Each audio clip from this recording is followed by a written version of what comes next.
Well, good afternoon. How's everybody doing? We are not accustomed to being on stage. We're here to tap dance. So if we fall off, we're good. We'll just jump right back up and keep going. So my name is Lane McCormack. I'm here as a volunteer. There's a very important word there. A volunteer to teach your code of ethics. So be kind on the feedback sheets that you give us. Along with DeAnn Golden. And I currently serve as your 2015 president-elect for the Atlanta Board of Realtors. Do we have anyone attending that is not with the Atlanta board, but maybe with a sister board that we serve as well? Anyone? Okay, great. We're all home folk. Any commercial? Any commercial? With us? All right. Yeah, okay, local homegrown. Right. Good, awesome. How many of you happen to be here because you need a complete orientation? Raise your hand. Okay, so almost all of you. And then we have a few of you that need the code of ethics for the requirements to be met. So we're glad to have you as well. So just to cover a couple of items, one thing is I'm also not accustomed to a mic. My children would tell you I don't need one. So if it gets a little bit too loud, just kind of raise your hand a little bit and let me know, and we'll make sure that it gets turned down a little bit for you as well. So we want to spend a few minutes before we get into our exciting subject matter. By the way, this is what we'll be covering today. All of this. You have your caffeine. Yeah, exactly. So you're lucky enough, though, that we're only going to cover a few pages of that as well. But we did want to spend a few minutes with you telling you a little bit about ourselves and a little bit about your Board of Realtors, and then I'll share with you a conference that I attended last week. So DeAnn, I'll turn it over to you. Well, thank you. And again, I'm DeAnn Golden, and I too am a volunteer. I am one of you. And we hope someday that Lane and I are sitting where you are, and you are up here giving back to your board. And that's, in essence, what we're doing. I had the pleasure of serving this year as our Vice President of Finance and Administration. And I will tell you, I came to our board about 10 years ago, and this lady standing next to me was the first that reached out and said, you need to get involved. And it's really exciting to be standing here with her. It's our sidekick today. We actually teach all of our code of ethics through the years for this past 2 years now. 2 years in running. And so if someone reaches out to you and says, hey, get involved in our board, it will change your life, it will. It has been such a rewarding experience, whether Lane has gotten me involved in Habitat or through our trade show or through our fundraising event. Gosh, what else have you roped me into? But every time she asks, we can't say no. I say yes, and it's just a great way. You get to know other professionals. You get to grow your business. It's so helpful when you are transacting a real estate transaction and you actually know the person on the other side because you've sat with them in an event or you studied with them in a class or you worked with them hand in hand on a board making a difference as the voice of real estate, which is what we're all about. So we want to cover a couple of housekeeping items today.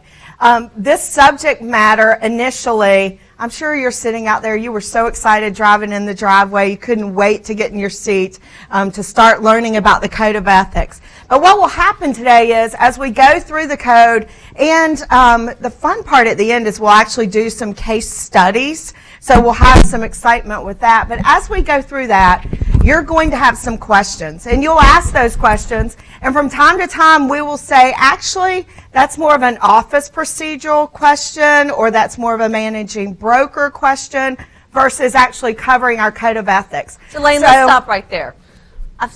Raise your hand right now if you're that student that just can't stand when you don't know the answer to something. We have, I knew there'd be one. I knew there'd be one, two. There's two. There's a three. I know, come on out, come out. We know. So we're talking to you right now because there will be those times, and Lane will go. You remember at the time?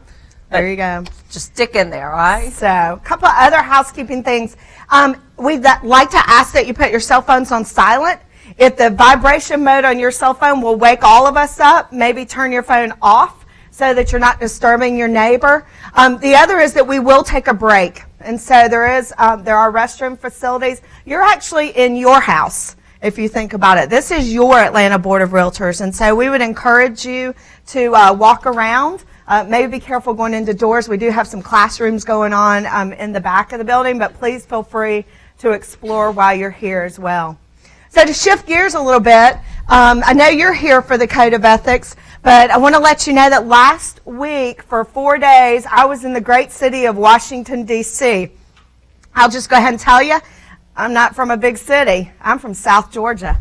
So that was an eye-opening experience. I've been there several times, but I was actually there as your representative at the National Association of Realtors Conference. And we had an opportunity to meet with our congressmen, our senators, and to actually talk about realtor issues. Realtor issues. Anybody know what FHA is? Can you imagine what would happen if it went away in our business? Okay, that was an actual issue that we talked about in a room of about 10 of us with the congressman to let them know that that would be detrimental to our business. We also talked about things like, anybody ever heard of the term patent troll? Anybody heard of that term? Good. I had not heard of that term either. I knew what a troll was, but I had no idea what a patent troll was. And so, believe it or not, there are people out in our marketplace. As we all know, anybody can sue anybody for anything. But they're actually going to realtors and to realtors' websites. And if they have a patent on something that you actually have on your website, they're filing a lawsuit against you. And so we had a conversation about how it would be important to make sure that patents that are in place are actually A, valid, and B, that they help us as an industry make sure that your livelihoods are not in jeopardy through false types of lawsuits and things. So those were just a couple of things that we covered. We covered some other things on the commercial end. But one of the things I want to share with you that was probably nearest and dearest, and I know you're here for Code of Ethics, and we're going to get to that. Remember, it's a dry topic, okay? So I want to talk to you for 2 seconds about safety. Does anybody know who Beverly Carter is? Beverly Carter was the agent out of Arkansas that was murdered. She went and met someone, a buyer, whom she had an appointment with and actually knew. Her sons, her family, attended National Association of Realtors. And she had her son that was the spokesperson. I've got chills already thinking about it. And he stood up and talked about that his mother actually knew the person that she was meeting. She knew of him. She felt comfortable because she knew a little bit about him. They obviously, he and his wife had ill will towards Beverly and made some poor choices, and now Beverly's no longer with us.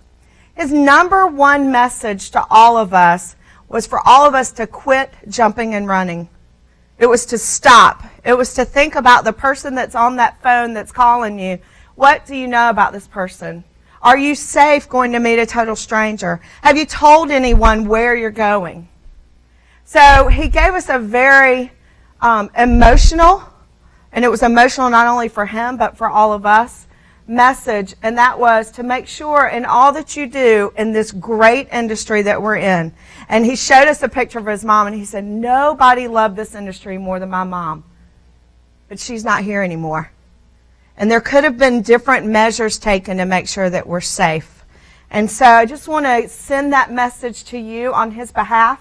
He shared a video with us. We're working as a board to actually get that video and have that sent out. He also shared his speech with us. We already have received a copy of that. After it was over, myself and 2 other members stopped and actually had a conversation with Chad for probably 5 to 10 minutes. Gave him our business card. And you know how you'll do that and you'll walk away and you think, oh, I'll probably never hear anything. We all had a personal message yesterday from him. So this is real for him, and he ended it with, if there's anything I can do to help promote realtor safety, call me. And so I let him know that I would be with you today and be sharing this message with you. Make sure you're safe. If you don't know what that looks like, if you're new to the business, if you're not sure what you should be doing, your managing broker can help you. But there's also NAR.org. Search. There's a search button. Search is my favorite thing. So type in safety. There are all types of tips and tidbits that come up for that. But I hope as you walk away today and that next time that phone rings and it's the total stranger, I hope you'll think of Beverly Carter and make sure that you're doing what you need to do to be safe. So with that, I want you to look at your neighbor and I want you to tell them 2 things. Stay safe and wake up.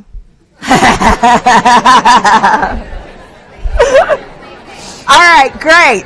So in front of you, good, you've got a sense of humor as well. You've got to have it to get through all of this. So in front of you, you have several pieces of paper. You should have a copy of the Code of Ethics. So if I can see just kind of you nodding at me, yes, you have a copy of that. You should always have also have a copy of something called the Pathways to Professionalism. Do you see that as well? You also have a blue sheet. On the back of your blue sheet is some very important information for us to receive. And when I say us, when the class is over, there'll be someone to take those items up. It won't be DeAnn or I. It will be someone out front that will be taking those from you. But they need to be able to read it. Okay? And your license number, because I know that none of you would want to have to come back and spend another 3 hours with the two of us.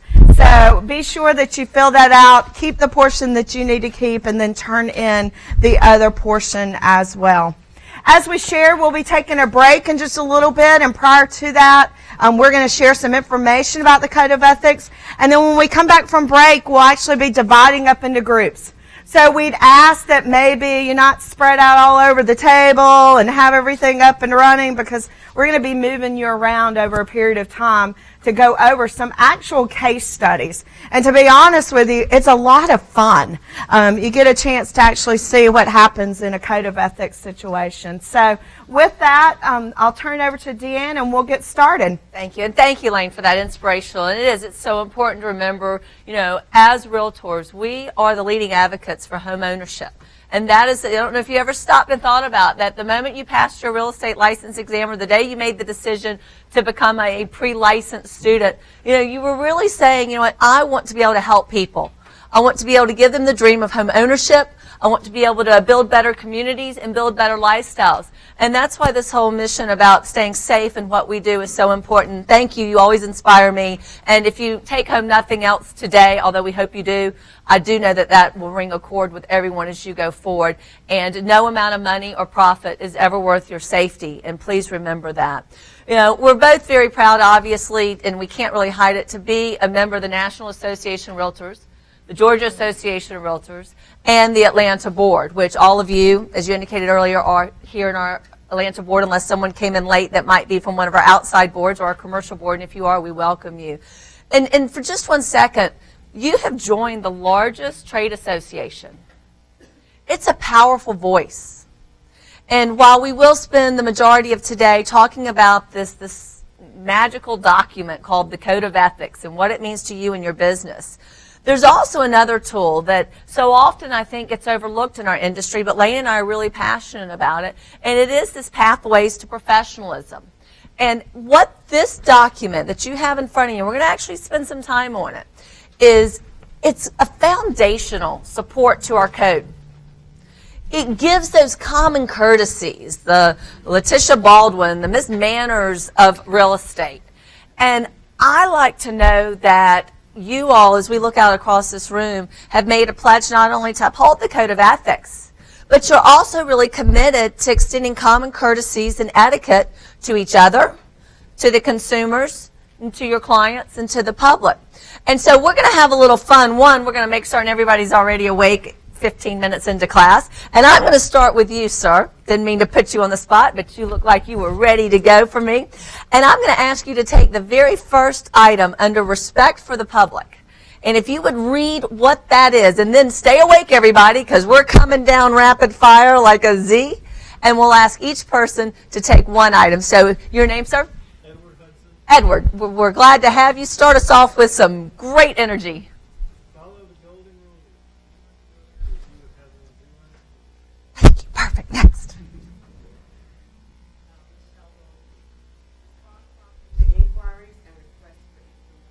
Awesome.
Oh, yes. We won't talk about that.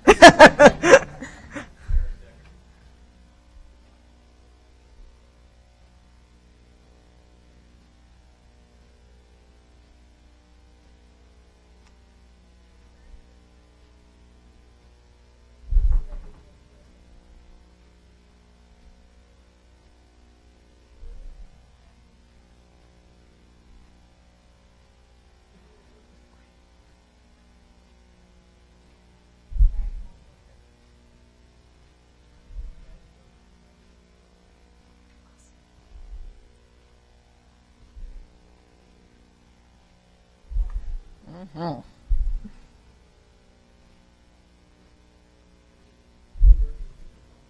Excellent.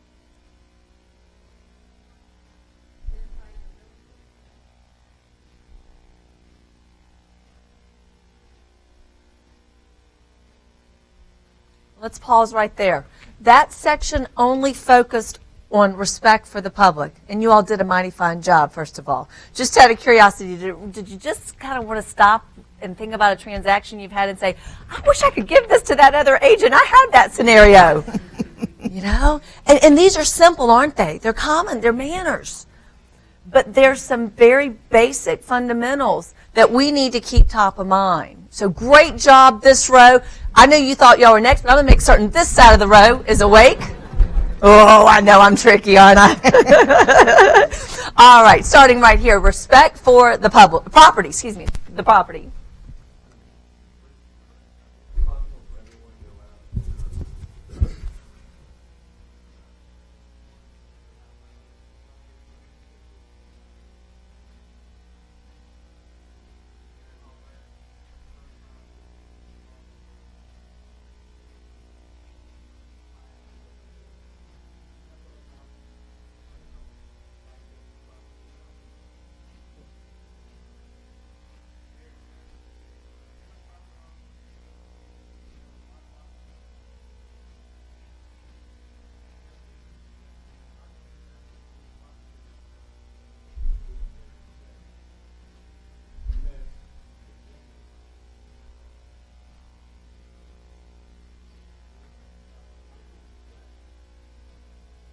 Right. And we got the stage. Now we know where we got the stage. He'll be our entertainment at the break.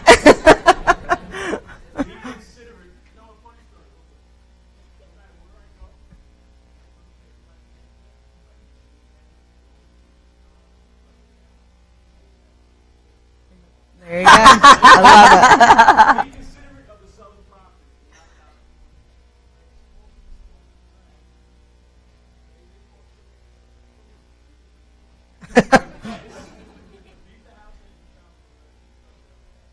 I have to stop there. Every time we read this one, I'm like, it's in here because somebody did this. And guess who got the call and had to send out Roto-Rooter?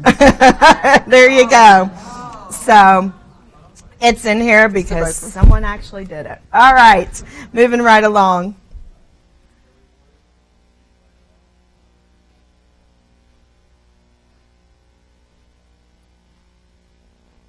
Thank you. Yes. Okay, yes, we'll go ahead now. So we've just completed that next section. Now we're going to go into I think we had one last one. Number 9. Number 9? Okay. Well, I actually have the 2015 version, so how so about let's that? read We'll that, get you Lane, 'cause I do updated. too. Let's It read says, that. respect sellers' instructions about photographing or videographing their properties, interiors, or exteriors. So we'll make sure that gets updated. And that actually leads us to a very important point. These documents are constantly revised. They're living documents. When we talk about the Code of Ethics, we're going to see it's actually been revised 32 different times.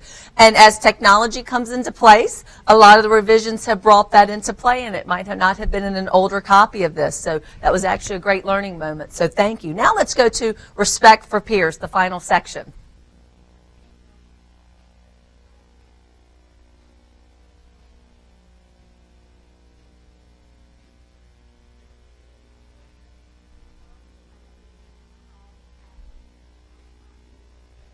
Can you read that one again?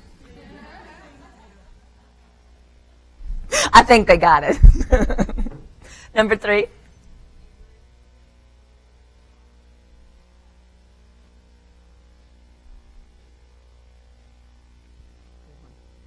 Next.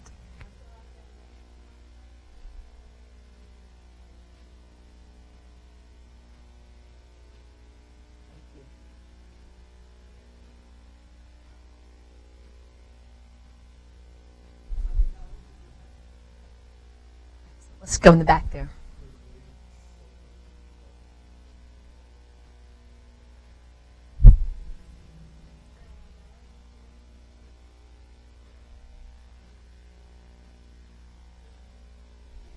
That's why I have y'all read it. That's right.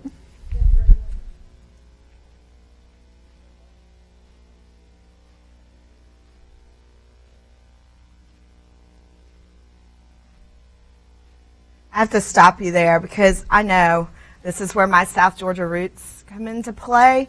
Return keys promptly. That's because in a lot of cities, if you think about where the Georgia Association of Realtors, many cities, particularly very, very small, do not have MLSs. They don't have lock boxes and things like that. So that's why you see that come into play here.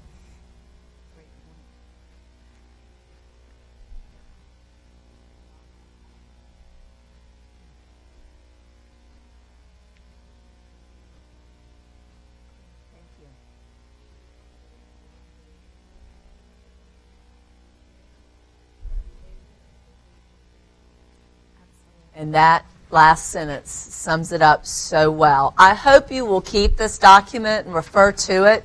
And just remember that this is just another way that your National Association of Realtors is working for you here locally and across the nation to ensure that we have elevated standards. There's 1.8 million licensees in the nation.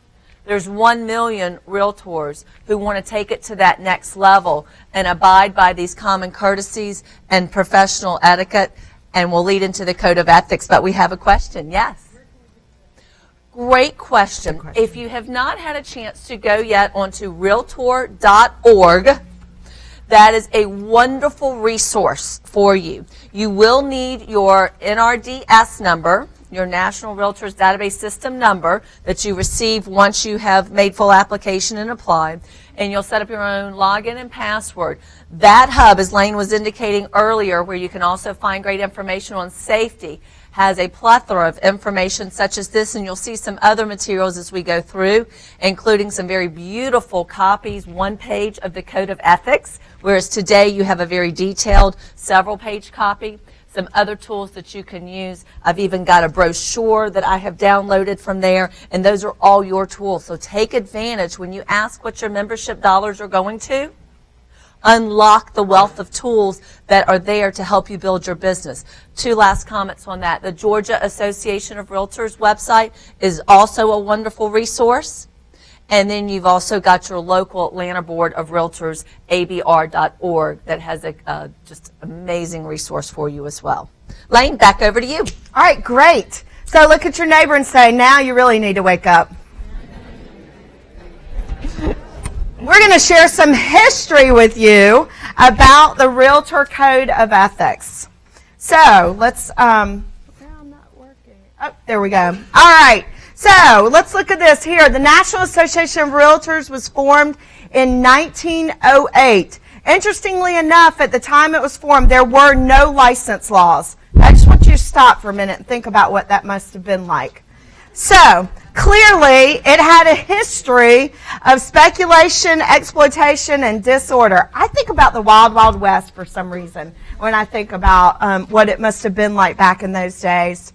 So there was a code, your code that you're looking at. It was actually adopted in 1913 to establish a professional standard of conduct. And I believe, DeAnn, do you have your... DeAnn actually has a copy of the first Code of Ethics. So, and she will not share it with me. But you can download it off of realtor.org if you'd like your own copy. Absolutely. The Code of Ethics was formed the basis for license laws. So stop and think about that. Think about our license laws today. The Code of Ethics actually came prior to that. And they use this as a basis to create our license laws. From its inception, the Code of Ethics has required arbitration of monetary disputes between realtors. And we'll be talking about the difference with your money or money versus an actual violation of the Code of Ethics. Under all is the land. So I want you to pull out your Code of Ethics for just a minute. You all have a copy of it. And you'll see there that that's exactly what it starts with. Under all is the land.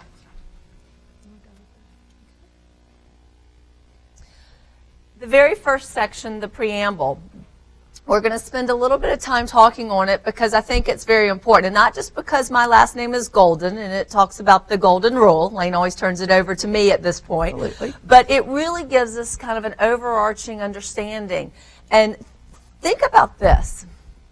This code has been in place for us now over 100 years. I mentioned earlier that it's gone through, I believe right now, 37 different revisions. But the preamble has been at the foundation. And as the 1913 original code is going around, you're going to see some of the same ideologies and even the organization, because it was set forth from the beginning to establish a code of ethics for those members that wanted to take real estate practice to a higher standard. And so as you look at the preamble, there's a couple of key components. It's got about maybe 12 main sections to it. One focuses on the golden rule, do unto others as you should have done unto you. The next one talks about that we really, as realtors, want to promote the widely allocated ownership and distribution of land ownership. And think back again, too, into the pre-1800s and even dating back into the 15 and 1600s. Land was passed down in the feudal systems and from, kings down to their sons. And then you had robber barons coming through and trying to take property. And as Lane mentioned, the Wild Wild West, it was just a free-for-all. But the members of our initial organization got together and said, we want to promote wide ownership by all. And it's in keeping, too, with the American dream, is it not? The next, in the preamble, it talks about maintaining and improving the standards of their calling. They did not just want to be known as people that were taking advantage of members of the public. The original founders of our association wanted to elevate the standards of our calling. Preamble also talks about sharing with fellow realtors a common responsibility for the integrity and honor of the real estate profession. And that's something to make you proud. And as you sit down and consult with clients and they ask you, why you? I hope you will lean in on the fact that not all licensees are realtors and that we have made this commitment to uphold integrity and honor and our code of ethics. Next, it focuses on striving to become and remain informed on issues affecting real estate. And again, I commend you for being here today, and I hope that throughout your career you will always be passionate learners because you're constantly going to be growing and learning in this business. It's ever changing. That you'll also be willing to share the fruits of your experience and study with others, and hopefully that's what Lane and I are here to do with you today. The preamble next talks about identifying and taking steps to eliminate practices which may damage the public or which might discredit or bring dishonor to the real estate profession. We know that our job is critical to the transaction. There was a period of time when the internet came about where there was a lot of conversation with the real estate professional go away because many industries were having some of the interfacing workers, if you will. Let's think of like even a travel agent. A lot of times a travel agent became replaced by online services. There was discussion what would happen to our role, our life. We've proven that we are so critical in this profession. And now we constantly are striving to ensure that we're only elevating the process and that people look to us as trusted counselors and professionals. We want to urge exclusive representation of clients and not to attempt to gain any unfair advantage over competitors. And last, refrain from making unsolicited comments about practitioners. Now that's a difficult one sometimes, isn't it? We have to bite our tongue, don't we? If an opinion is sought about a competitor or a realtor believes comment is necessary, The opinion should be offered always and only in an objective, professional manner. The term realtor stands for competency, fairness, high integrity, moral conduct, and business relationships. There should be no inducement of profit, and no instructions from clients can ever justify you departing from these ideals. If a client ever tells you to do something that's unethical or incorrect, what should you do? That's right. Absolutely. Lane, I'll turn it back over to you in 1 second, but before I do, those preambles that I walked through, does some of them ring a bell with the first items that we read in the Pathways to Professionalism? See some commonalities, some connections, and you see how it's been interwoven? Well, there's your preamble, and I'll turn it over to Lane to talk about how ethics in general relates to what we do. So obviously our code of ethics has affected our industry codes, if you will. It's oftentimes how someone will develop a company policy. It also will affect you from a moral and value standpoint. Business ethics and legal standards have also been adopted based on these codes of ethics. And business ethics and the Realtor Code of Ethics should go hand in hand. So let's talk about the 3 major sections. You have your Code of Ethics there in front of you. There are 3 major sections that you will see. The first is duties to clients and customers. Everyone see that? Next, you'll find in your packet the duties to the public. And then finally, you'll find duties to realtors. Those are your 3 major sections of your Code of Ethics. Your code is made up of 2 structures. The first structure is the articles. So you'll see at the top, you'll see where it starts with Article 1. And it goes through Article 16, I believe is the right number. Lucky 16. Underneath each article, you will see a standard of practice. A standard of practice is what supports, interprets, or amplifies the articles under which, I'm sorry, I told you 16 articles and there's 17. They always change it. Well, Lane's actually, though, correct. There's 16 that relate actually to ethical matters, and right. 17, as we'll discuss arbitration. today, refers to matters of money and arbitration. But 17 overall articles. We'll spend a lot of time on 17, how we get paid. All right, case interpretations. Specific fact situations to which articles and or standards of practice are applied. So we're going to look at some case studies after we come back from break. And in your case study, only an article can be violated. So look at your first article there. You'll see article number 1, and then underneath the first paragraph, you'll see standard of practice 1-1. Just to give you an example, when we're looking at the case studies, someone can only be found in violation of the actual article. We don't actually cite the standard of practice when someone is found guilty of violating the article. Ethics and arbitration. So ethics has to do with our code of ethics. Is there a violation? That's the basic issue. Arbitration has to do with, is there a money dispute? It has to do with our commissions. And typically it is a dispute over which realtor is entitled to the co-op commission in a transaction. All right, here's the magic question. Who can file a complaint? All right, louder. Who can file a complaint? Anyone can file a complaint. A key screening committee comprised of members of the association appointed to the committee actually reviews the complaint. They're called a grievance committee. And they look at it from one simple question. If the allegations in the complaint were taken as true on their face, is it possible that a code of ethics has actually occurred? The function is to conduct a full due process hearing with sworn testimony, witness, and evidence. A hearing panel is comprised of members of the Professional Standards Committee. So I always like to stop here, and I don't want you to raise your hand if you've ever been to court. Okay? I don't want to know. Raise your hand. All right?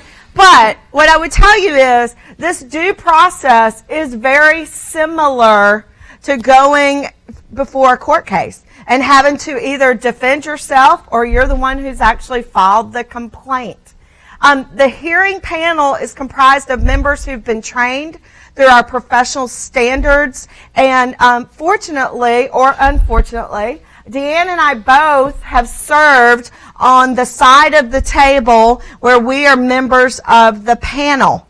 And so we've actually been involved in cases held based on both money and based on ethics as well. So just so you know, we don't come to you as just we're here to share the information. We've actually lived this real world as well.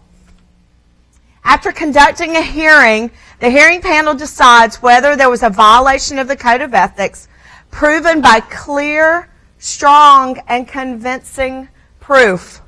If the hearing panel finds a violation of the Code of Ethics, the panel then determines the discipline to be imposed on the violator or the respondent. So things that the hearing panel looks at and considers when they get into this is, what's the nature of the violation? What actually happened here? What was the harm caused by the violation? Was the violation a minor mistake causing little or no harm? Or alternately, was a client, customer, or member of the public or another realtor harmed? Was the violation an inadvertent or unintentional, or conversely, was it of knowing disregard for the code's obligations? How much real estate experience did the violator have? Did he or she, or should he or she, have known better? Has the violator been found of the violation of the code previously? How often? How recently? Is the current violation related or similar to earlier violations? Are there, by chance, mitigating or extenuating circumstances that should be considered in determining the appropriate discipline? Did the violator acknowledge the violation? Did the violator express remorse? And then are there other factors that the panel should consider? So, what are some things that can happen if found in violation? These are some of the things that can occur. A letter of warning, a letter of reprimand, education, fine not to exceed. Somebody say that number. $15,000. Just so you know, in 2013 that number was 5. So probation for 1 year or less, suspension for not less than 30 days nor more than 1 year, expulsion from membership for a period of 1 to 3 years, suspension or termination of MLS privileges, administrative processing fee if found in violation not to exceed $500, and that's very similar to a court cost. So one of the questions we always get at break, because somebody out there watches a lot of court TV, will say to us, so what have you seen? What kind of violations? Meaning what types of discipline have you all done? And we can't talk about any of the cases that we've been on, but I can tell you by far and large, most of the situations warrant, when found guilty, a letter of warning and some type of requirement of education. So just to give you, now if it's something super duper big, it gets into some of these bigger areas as well. But by far and large, that's what we've seen overall. So let's stop there for a minute, and I'm going to turn it over to DeAnn to talk about the arbitration process. Great. Thank you, Lane. And one other little comment on that is sometimes you'll see a combination of the disciplines. It may not just be one item. It might be that the panel feels that education is really needed, but this might have been their second time coming before the Professional Standards Committee, and so they might also at that point think that a letter of reprimand needs to go in. So it's not just one item. It may be multiple items that happens, and then a member of the public could call and try to find out if there's ever been a code of ethics violation or a reprimand that's in someone's file here. Now, kind of put code of ethics over on one side, and again, as we were talking about, there's going to be 16 articles that we'll look at a little bit more in detail as we move forward to today. But we want to talk about what relates to Article 17, which is the money. And what's, again, so special about our association is that while we're trying to cooperate with each other in our competitive world, we don't want our realtor members to have to start litigating against one another. We'd much rather be able to have a very civil matter of working through conflict, because the facts of the matter are, we know we all work so hard out there, and disputes can arise. And a lot of times it's going to come down to the money. And so your boards have a wonderful system in place, and it's called the arbitration process. So what might happen is if someone feels that they were rightfully due a commission, they actually file it through the broker. So when an arbitration complaint is made, it's actually filed broker to broker, not just agent to agent, if you will, or a member of the public to the agent. Arbitration process is conducted under Article 17. And Lane mentioned it in the beginning of class, but this, again, living document that is so mammoth is actually the process is contained in here. And it is huge. And we are so blessed to have Alicia Barra, who will probably come in at some point in our class today and introduce herself. But she presides over both of our professional standards and our arbitration panels and is an expert in understanding the process and ensuring that it's done in full and due process. But if you're ever, in a situation where a complaint is filed against you or your broker, I guarantee your broker will be going and pulling this document down. It's also found on realtor.org, and it gives the guidelines for the process. And this is when I would say, if you're having trouble sleeping at night, that will help. Definitely. They've even got videos on it too now, so you can do little vignettes at night, late at night. But it's, again, powerful. Our association wants to take care of this.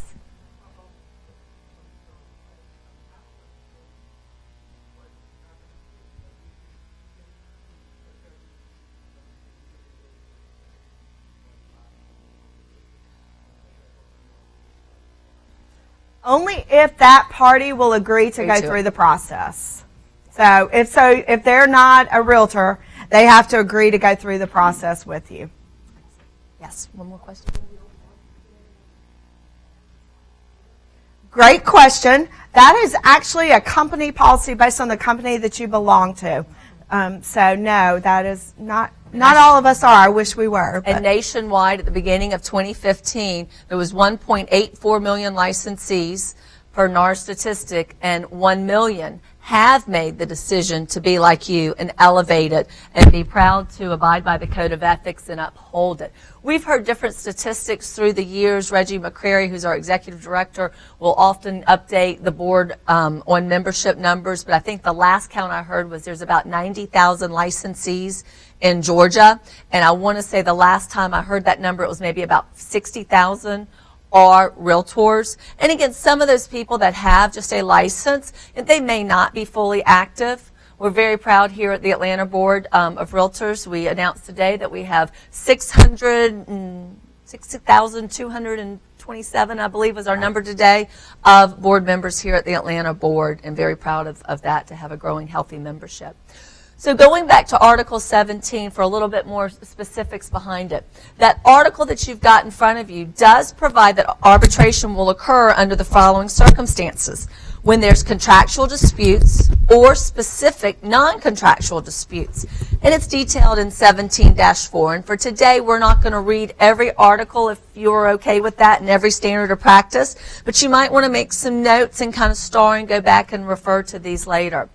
It will also occur between realtors, the principal, as I mentioned, with the brokers, associated with different firms, and arising out of their relationship as realtors in our natural course of business for practicing real estate. Much like with the Code of Ethics process, it'll go before a grievance committee first. The committee will perform a screening function to evaluate, again, much like with the other scenario, if the allegations in the request for arbitration are taken true on their face, is the matter at issue related to a real estate transaction, and is it properly arbitrable? I.e., is there some basis on which an award, money, could be based? At any point in time, there is a voluntary process, though, with arbitration that can be provided. And that's where the disputing parties can meet with a mediator appointed by the association to create a mutually acceptable resolution rather than having to go through the full process. So I liken this, if you've ever, worked with a client or had your own personal situation where maybe it was a divorce matter, the two attorneys might say, you know what, before we have to take this to court, let's see if we can have a mediator try to work out matters. We've got a very similar opportunity here, and it is voluntary.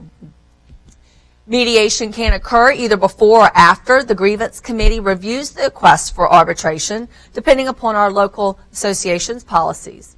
If a dispute is resolved in mediation, the parties will sign an agreement that spell out the terms of the settlement, and no arbitration hearing is held. They kissed, they made up. A lot of times it just comes down to communicating, letting one side hear why they thought they were entitled to the commission, and another side explaining the rest of the story. And Lane, I have to pause right here too, because you've taught me so well on this as we've gone through these cases, that oftentimes too, it is the preparedness of the complainant and the respondent.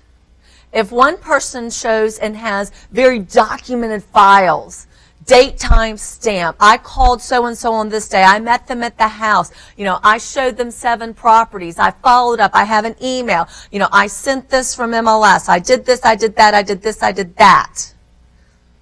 Phone records, logs, meticulous organization. I know I'm talking to sales associates and you're going, oh, but I don't like the paperwork.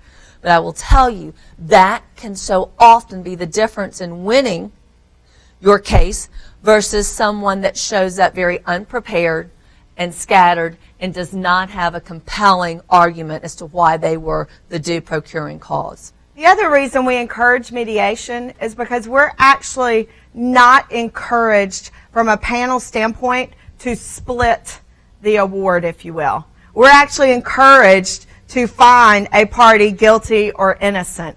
Mediation oftentimes can result in whatever you all agree to as far as mediation. So that's another highlight of mediation as well. To get a win-win so everybody feels happy. Yes. You cannot.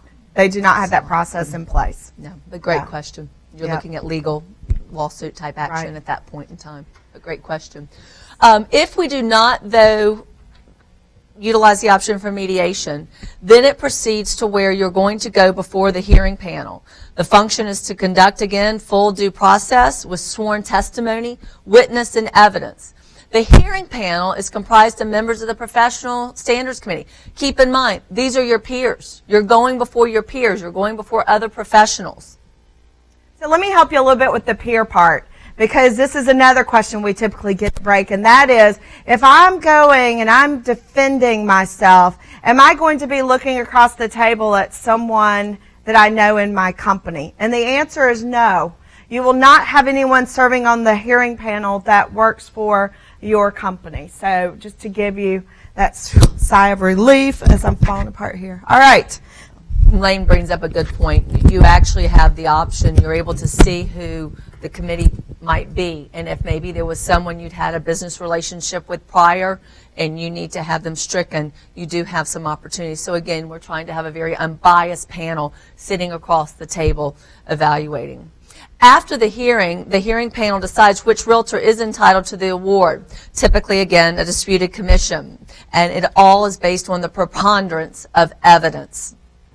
Generally, the award of the panel in an arbitration case could be judicially enforced if it's not paid by the non-prevailing party.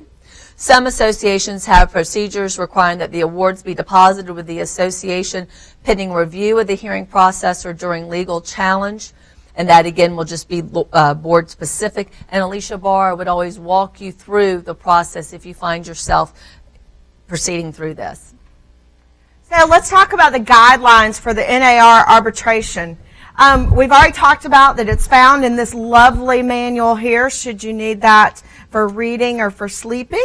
Guidance to hearing panels as how to determine procuring cause in an arbitration hearing. Arbitration centers around exactly that. Who procured it? Who's the procuring cause? It's also referred to as suggestive factors for consideration by our hearing panel in arbitration. And then the guidelines focus on the procuring cause as a basis for resolving most commission disputes between brokers. I always take a moment to talk about the difference between procuring cause and something that we've just known in our industry. I'd hate to say as kind of an understood, but you really can't find it written down anywhere. So when someone in your office tells you this, ask them, well, where's that written down? And it's called the threshold rule. I've even heard it referred to as the threshold law. But I've yet to be able to find that where that actually occurs. And for some of you that are out there thinking, what in the world is she talking about? Procuring cause is more than walking someone across a threshold. And so many times realtors believe that because they walked the person across the threshold, they are entitled to the commissions. And so we're going to spend some time talking about procuring cause.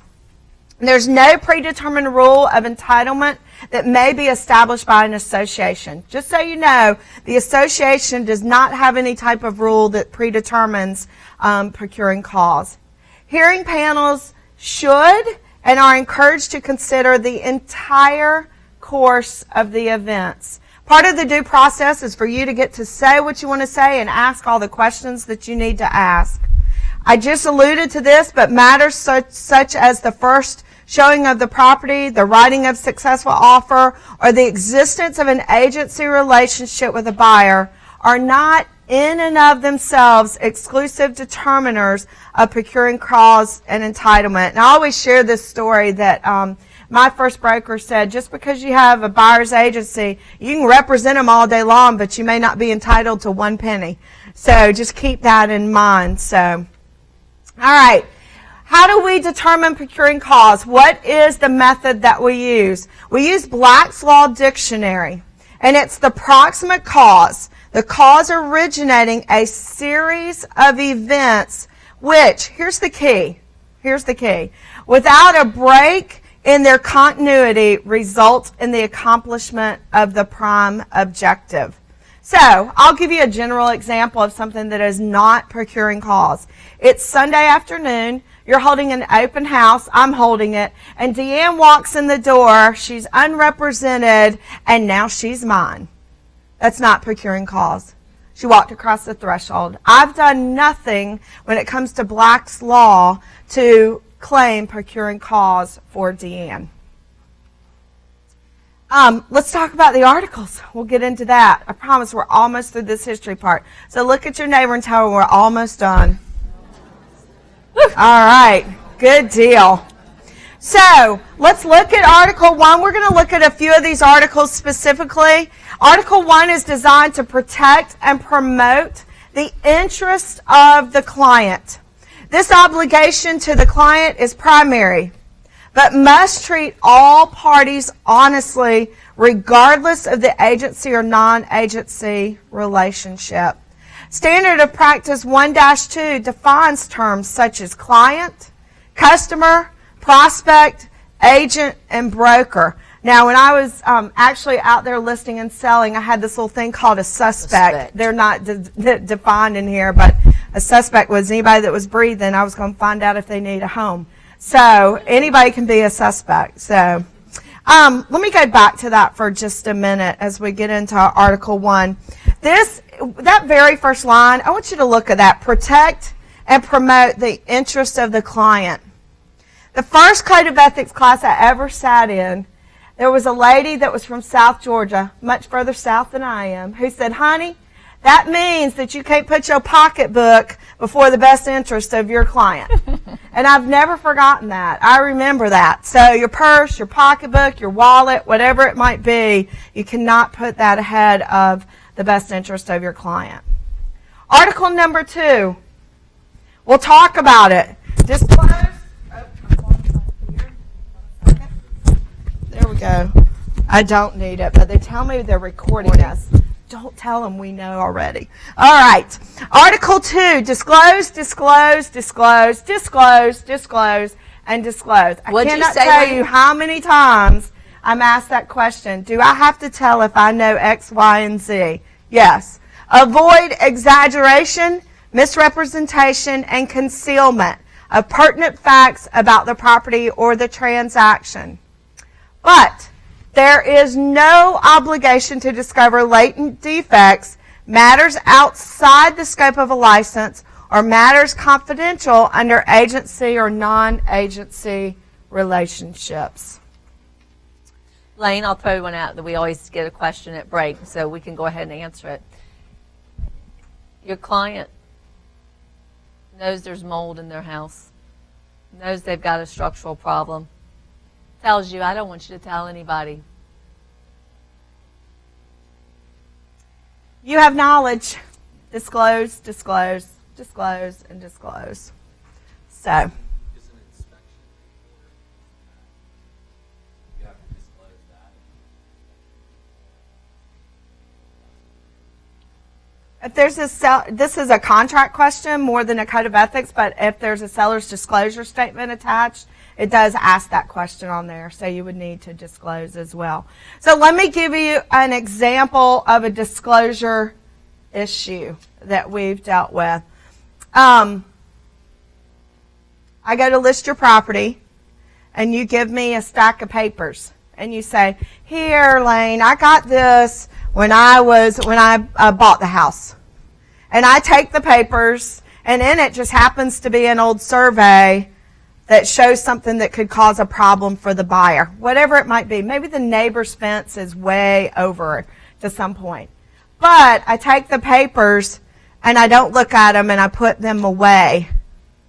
Okay? Once you're given those things, you now have what's called knowledge, and you have a higher duty and responsibility to disclose. So if you have someone offering to give you a stack of papers, give them back and ask them to pull out the items that they feel that you need. Please don't take that entire stack of papers.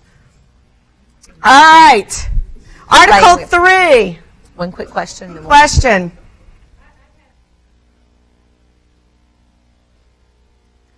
Welcome to real estate. It depends.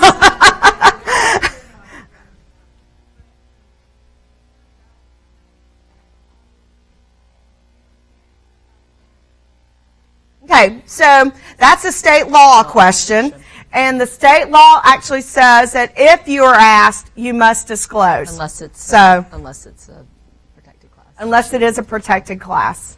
All right, we're going to stay on the code of ethics because we've got a lot to cover and we want to make sure that we get through it. So, article number 3 is the obligation to cooperate. Sure, I'll be happy to, because we love cooperation. Article 3 is all about encouraging us to cooperate with other brokers, except when cooperation for some reason might not be in the client's best interest. This is a very key point that we're about to make here, though, is that just because cooperation is encouraged and offered, it does not automatically include the extension of compensation. So since most of you are probably working in the Atlanta, I think everyone was here was Atlanta board, right? I don't think we had anyone else come. You know, you're participating in your FMLS, your Georgia MLS, and we traditionally use that as a manner as to which we advertise if compensation is going to be extended. So it's very important that you look there. But if you go to a for sale by owner, or you go to an agent that says they've got a property they're about to be listing, and you try to, enter into a transaction, you cannot assume that they're naturally going to offer compensation. You must verify that up front.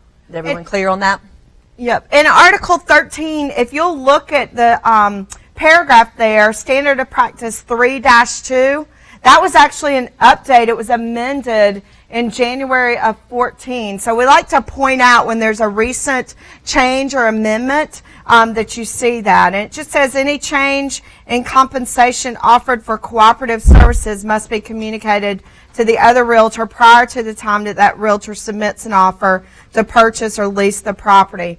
Moving along there, we're going to go to Article 11 from here, but before we do, Article 10 was also updated. And so we want to just make sure that you know that Article 10 was updated due to gender identity. So if you look at Article 10, realtors shall not deny equal professional services to any person for the reasons, and they're all listed there.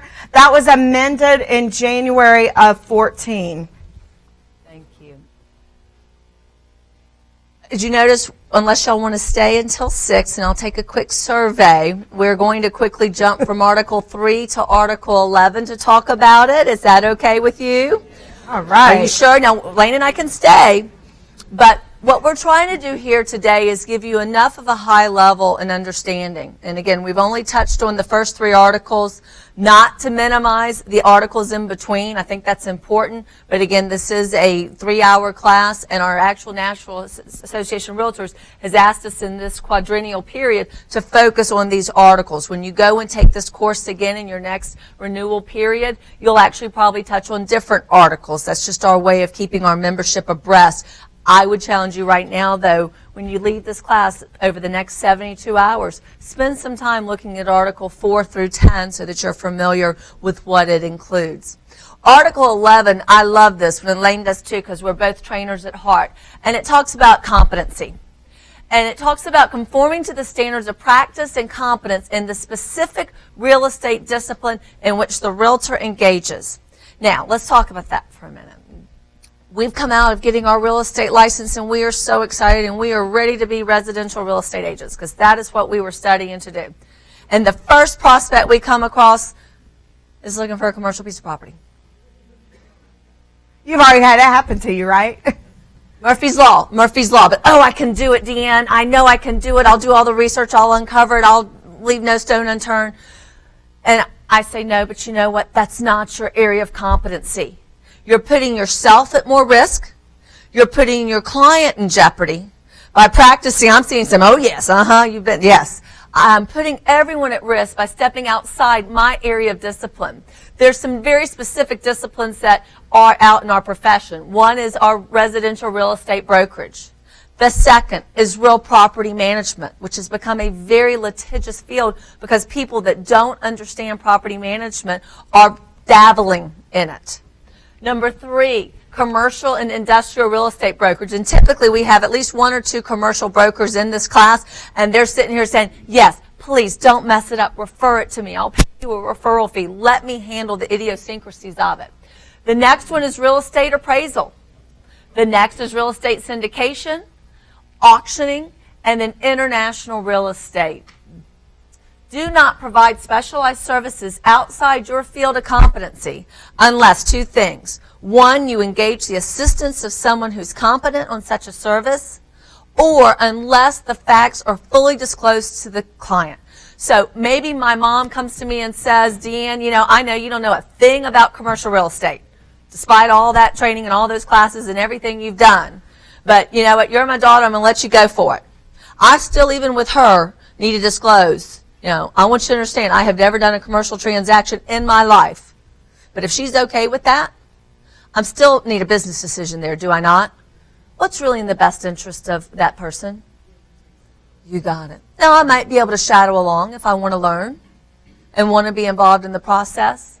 But I'm going to tell you, always engage a professional. And that also leads into, and I think it's important to mention this because my friend here is from South Georgia.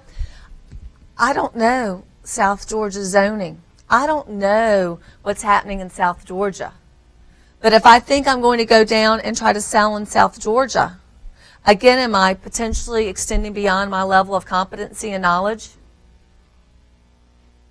So before we move forward to Article 16, I want you to look at Standard of Practice 11-1 for just a moment. We've been talking about competency, making sure that you have duties to public covered.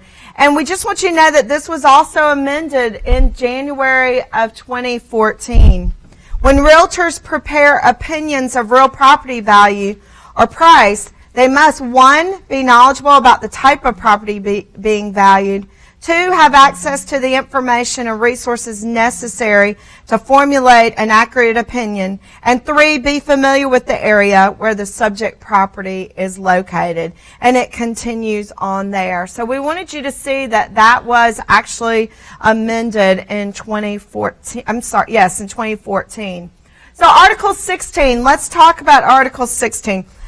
I always say this is the fun one because I've been in my workroom enough and around the water cooler enough to know, I know there's folks out there that, realtors, that, don't always do everything right. So, do not engage in any practice or take any action inconsistent with the agency or other exclusive relationship that other realtors have with clients.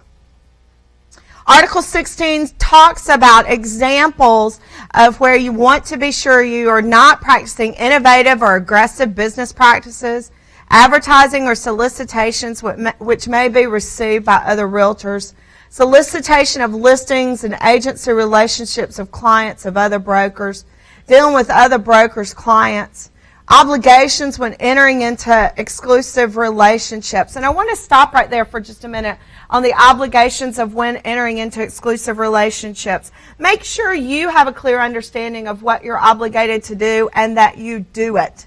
Members of the public will file a complaint, a code of ethics complaint, because they've been, quote, abandoned. You've not been in communication with them. So make sure that you know your obligations as well. And then obviously have an agency or brokerage relationships disclosure. I always say I want to add in writing to all of these. In writing, in writing, in writing, in writing. Make sure, in writing. All right, so we are winding down here. Just in summary, we've only barely begun to talk on the just tip of the iceberg of what our code of ethics is here for and how it can help you in your business. I hope you'll go back after today, particularly when we come back from our break in just a little bit, and not just put this document in a drawer somewhere. Carry it with you.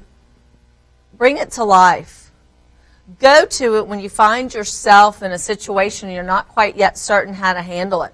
Believe it or not, there are so many answers to our business in this Code of Ethics document that if you will really bring it to life, and I have to confess, I think it took me really starting to teach this course before I really realized the power and the guidance that was in this document.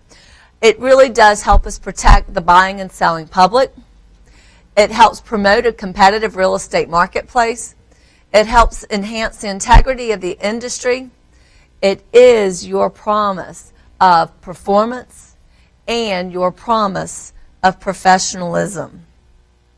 So with that, Lane, why don't we go ahead and do a 15-minute break.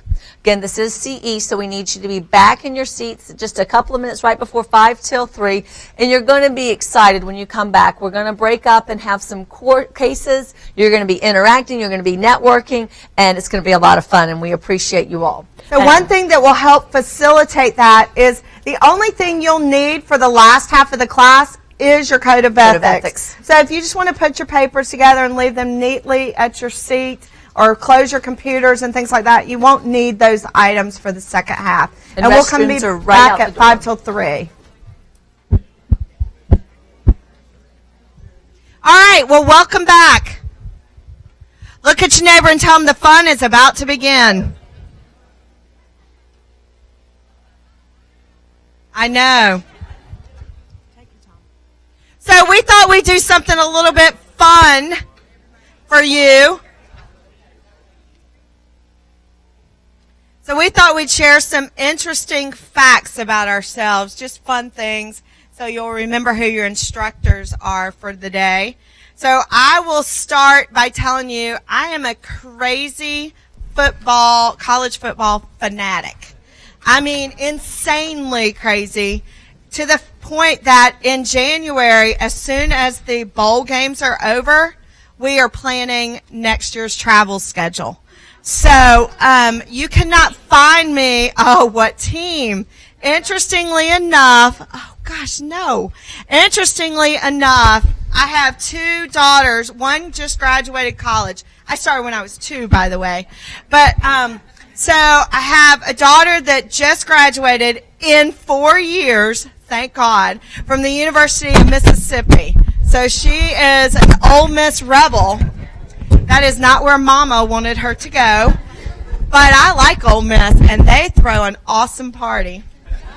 Then I have a daughter that's at a little college south of Montgomery called Troy University, except for it's a really big college. And that's because Mama couldn't afford Auburn and Ole Miss at the same time. And I didn't want her to go to Auburn either. I am a diehard Georgia Bulldog. And I truly mean that. And in December, I teased my soon-to-be husband and said, yep, you tried all those girls at Auburn and you had to wait to find a good Georgia girl. So I got married in December to an Auburn War Eagle Tiger. They have no idea what they are. But as I told my grandmother, that was the only flaw I could find with him. So we travel extensively in the fall. We have a great time. But we're also crazy enough, we like to go to stadiums we've never been to. So on the list this year is a trip to Boise just because I want to see what a blue field looks like. Tell them how you get there, Lane. We go in our RV. I do not drive, by the way. It's too big. So, but we have a lot of fun. So DeAnn is going to share a couple of fun little facts about herself as well. Well, a couple of y'all came up during the break and said, wow, y'all do this all the time. Is this what, y'all been teaching a long time and, y'all like, just kind of can read each other's mind and bounce off. Well, yeah, there's a little more to the story. My story with Lane is I've actually been in the business for 20 years, but unbeknownst to me, my mother, who's a broker in Athens, Georgia, was selling her aunt properties. And again, I'm the real Georgia Bulldog because I was actually born in Athens, Georgia. But long and short of it, 10 years ago, I think Lane was knew of a job opportunity. And Lane called me to come interview for it. And that same day, I met my husband, got the job. And the rest of the story she didn't tell you is her youngest daughter is my youngest son's godmother. And again, it all started because I said, yes, I'll get involved. I'll take a chance. Thank you for reaching out, my friend, and getting me involved in the board and in training and in all we do and being great realtors. And we look forward to having great relationships with you, too, because you never know the person beside you may be someone that, really can change your life going forward. So thank you, my friend. The interesting thing is DeAnn usually tells the story. She's the reason I have 2 children. And people look and try to figure that one out. So I take credit for that somehow. So, all right, we're going to have some fun this afternoon. We're going to break you up into some groups. Don't stress about which group you're in. Just help us out. I'm going to walk around and kind of put some tables in a group. I'm going to ask that you turn your chairs and cooperate and get together so you kind of look like a group. I know the tables are in the way. I'm sure you can figure it out and work with me, and we're going to be looking at some case studies. What we'd like for you to do with these case studies is we have a copy of the case study that your group will have, and we'd like for you to read it, look over it, and you're simply deciding kind of like, well, not exactly like Judge Judy, but kind of in the sense of, if you were on the hearing panel, what's the consensus of your group? Are they guilty? Are they innocent? And what article does it apply to? Now remember, it's only articles, but you're welcome to also read into the standard of practice, but no one can be found guilty of a standard of practice. Just remember, it's just the article. The overachievers will be out there figuring out what standard of practice supports. I'll have you pulling me into a group saying, is it this standard of practice? And you're really focused on the article. But you may cite a standard of practice where it specifically addresses the case study that you have. Some are a little more entertaining than others. Some will come with some background and feedback that we have on some cases that we've seen as well. So again, part of the manual here has several hundred case studies in it. So this is just a taste of some that we thought you might enjoy learning from. So we're going to come around, break you up into groups, and ask you just go ahead and go to your group, start reading your case study and deciding within your group. And then you will need a spokesperson. So you'll need someone that will share because every group has a different case. So you will need someone that we will give the microphone to that will share the case and then share the findings that your group had. Okay? Everybody understand your instructions? All right, great. Be careful as you move the table. Some of you have drinks and things like that, so I just want to make sure that we keep our Atlanta board clean, if you will. All right? And we'll be around to you. Do you want to take half and divide, and then I'll take half? Okay, there you go. Okay.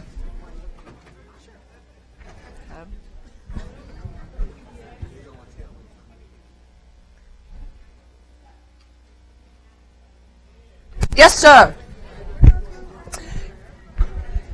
How about let's start with about 6 in a group?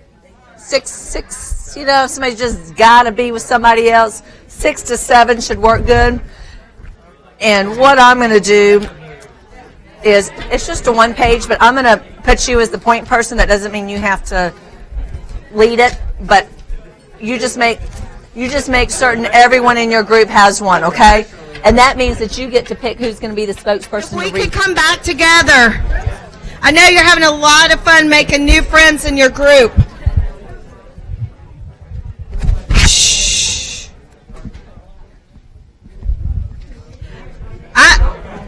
This group over here is having a lot of fun. All right. I'm going to come to each of you that is reading and hand you, hello, thank you, and hand you the microphone so that the rest of the class can hear. So, we good? Oh, we have a very, very special guest in the room. She is the one who keeps us all straight when it comes to code of ethics and arbitration. She is our, and I'm going to mess up the official title. She handles everything to do with membership and everything to do with making sure that we handle our professional standards properly. So please say hello to Alicia Barra in the back of the room. And unlike DeAnn and myself, she is not a volunteer. She is part of your staff. So if you have any questions, please feel free to reach out to Alicia. All right, so you've been given cases, and out in the room, one of you has the case 1-4. 1-4, if you could raise your hand. Perfect.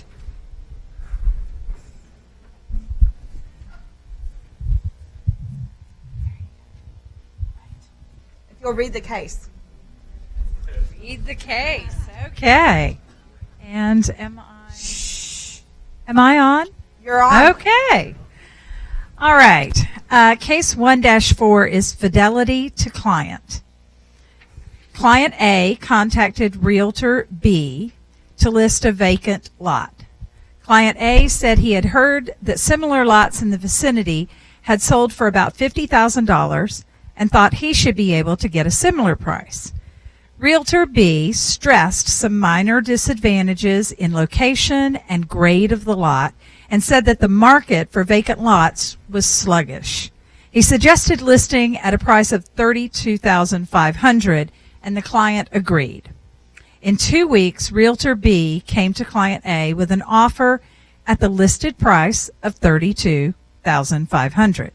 The client raised some questions about it, pointing out that the offer had come in just 2 weeks after the property had been placed on the market, which could be an indication that the lot was worth closer to $50,000 than $32,500. Realtor B strongly urged him to accept the offer, stating that because of the sluggish market, another offer might not develop for months, and that the offer in hand simply vindicated Realtor B's own judgment as to pricing the lot. Client A finally agreed, and the sale was made to buyer C. 2 months later, Client A discovered that the lot was no longer owned by buyer C, but had been purchased by buyer D at $55,000. Oh. The plot thickens. He investigated and found that buyer C was a brother-in-law of Realtor B. Ooh. And that buyer C had acted on behalf of Realtor B in buying the property for $32,500. Client A outlined the facts in a complaint to the Board of Realtors, charging Realtor B with collusion in betrayal of client's confidence and interest, and with failing to disclose that he was buying the property on his own behalf.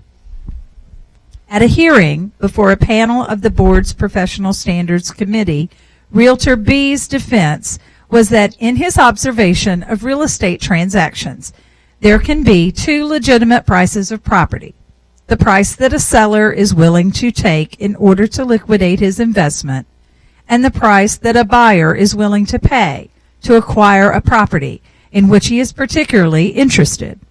His position was that he saw no harm in bringing about a transaction to his own advantage in which the seller received a price that he was willing to take and the buyer paid a price that he was willing to pay.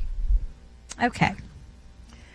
So we went through several articles on this, and a couple of folks, we definitely cited Article 4 as the number one issue at hand. And Article 4 states that realtors shall not acquire an interest in or buy or present offers from themselves, any member of their immediate family, their firms, or any member thereof, or any entities in which they have any ownership interest, any real property, without making their true position known to the owner or owner's agent or broker. I'm going to stop right there because that's the main issue, because we tossed around a lot of things that went wrong here. That's the main issue where we felt that the realtor was guilty, but also Article 1 Excellent.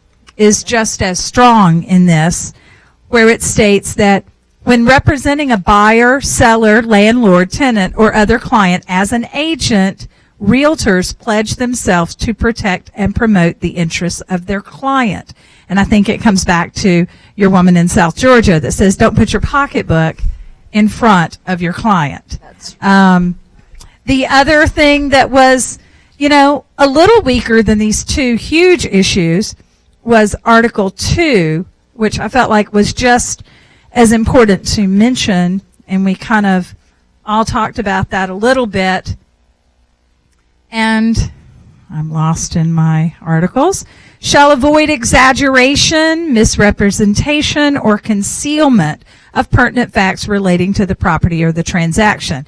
And so while this story, that the case that we had, it stated that the realtor just talked to him about the value, where the client said he was citing other sales. The realtor in this case didn't state any comps, just his feeling of the market being sluggish and that his land not being as valuable because of a couple of minor issues. Let's hear it for our group one. They nailed that. Congratulations. And indeed, the hearing panel concluded that Realtor B had deceitfully used the guise of rendering professional services to a client and acting as a speculator, and that he had been unfaithful to the most basic principles of agency and allegiance to his client's interest. And he did get found guilty of Articles 1 and 4.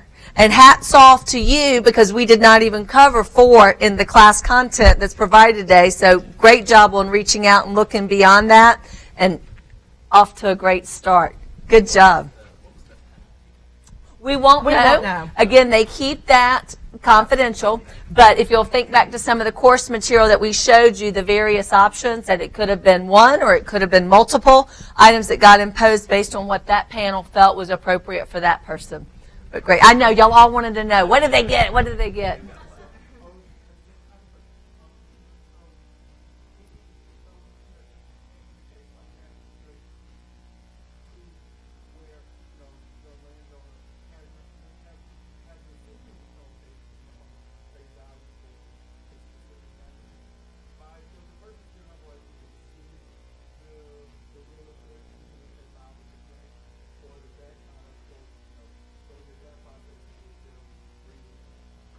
So understand that this is a code of ethics violation. not an arbitration. So this doesn't have anything to do with commission. It has to do with an actual violation of the code. It is my belief, and Alicia can probably verify, I'm sure we live in such a wonderful society that everybody can sue anybody for anything. So the answer would be yes. If they chose to take a different path after that, to go after them for monetary cost, I'm sure that they could do so. Right. Right.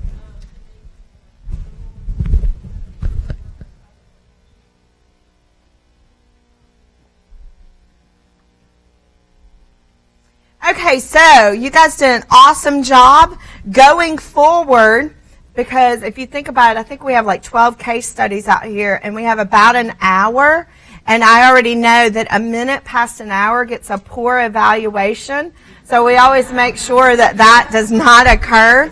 We're going to ask, and you may have discussed in your group some extensive and extenuating circumstances, or we like to refer to them as maybe a war story that you've lived through.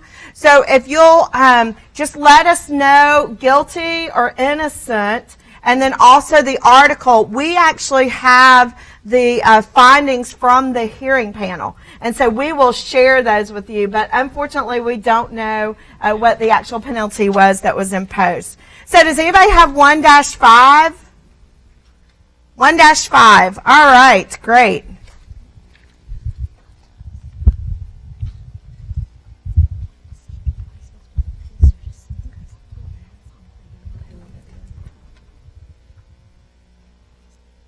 Okay, this. Shh. Am I? You're on. Hold it up close to Okay. your mouth. Just yeah. This case, 1-5, is the promotion of client's interests. Client A gave an exclusive listing on a house to Realtor B, stating that he thought $132,500 would be a fair price for the property. Realtor B agreed, and the house was listed at that price in a 90-day listing contract. Realtor B advertised the house without response, showing it to a few prospective buyers who lost interest when they learned the price.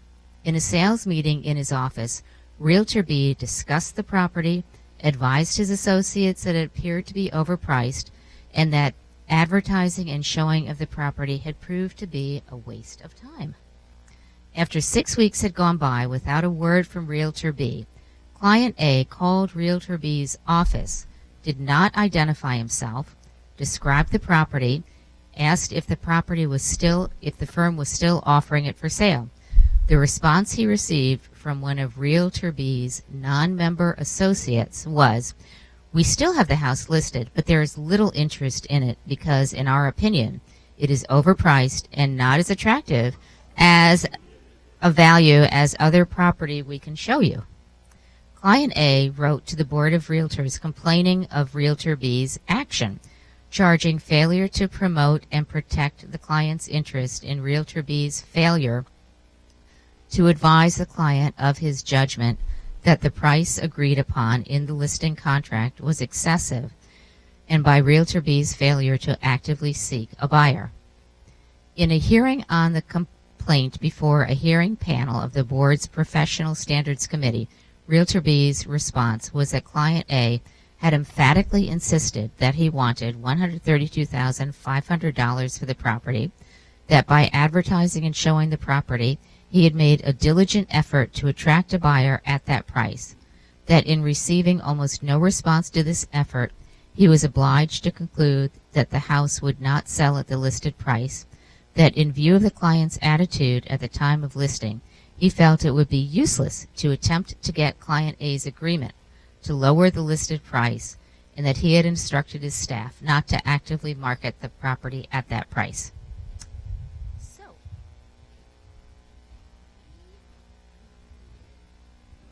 that it's a violation of Article 1. Great job. Absolutely.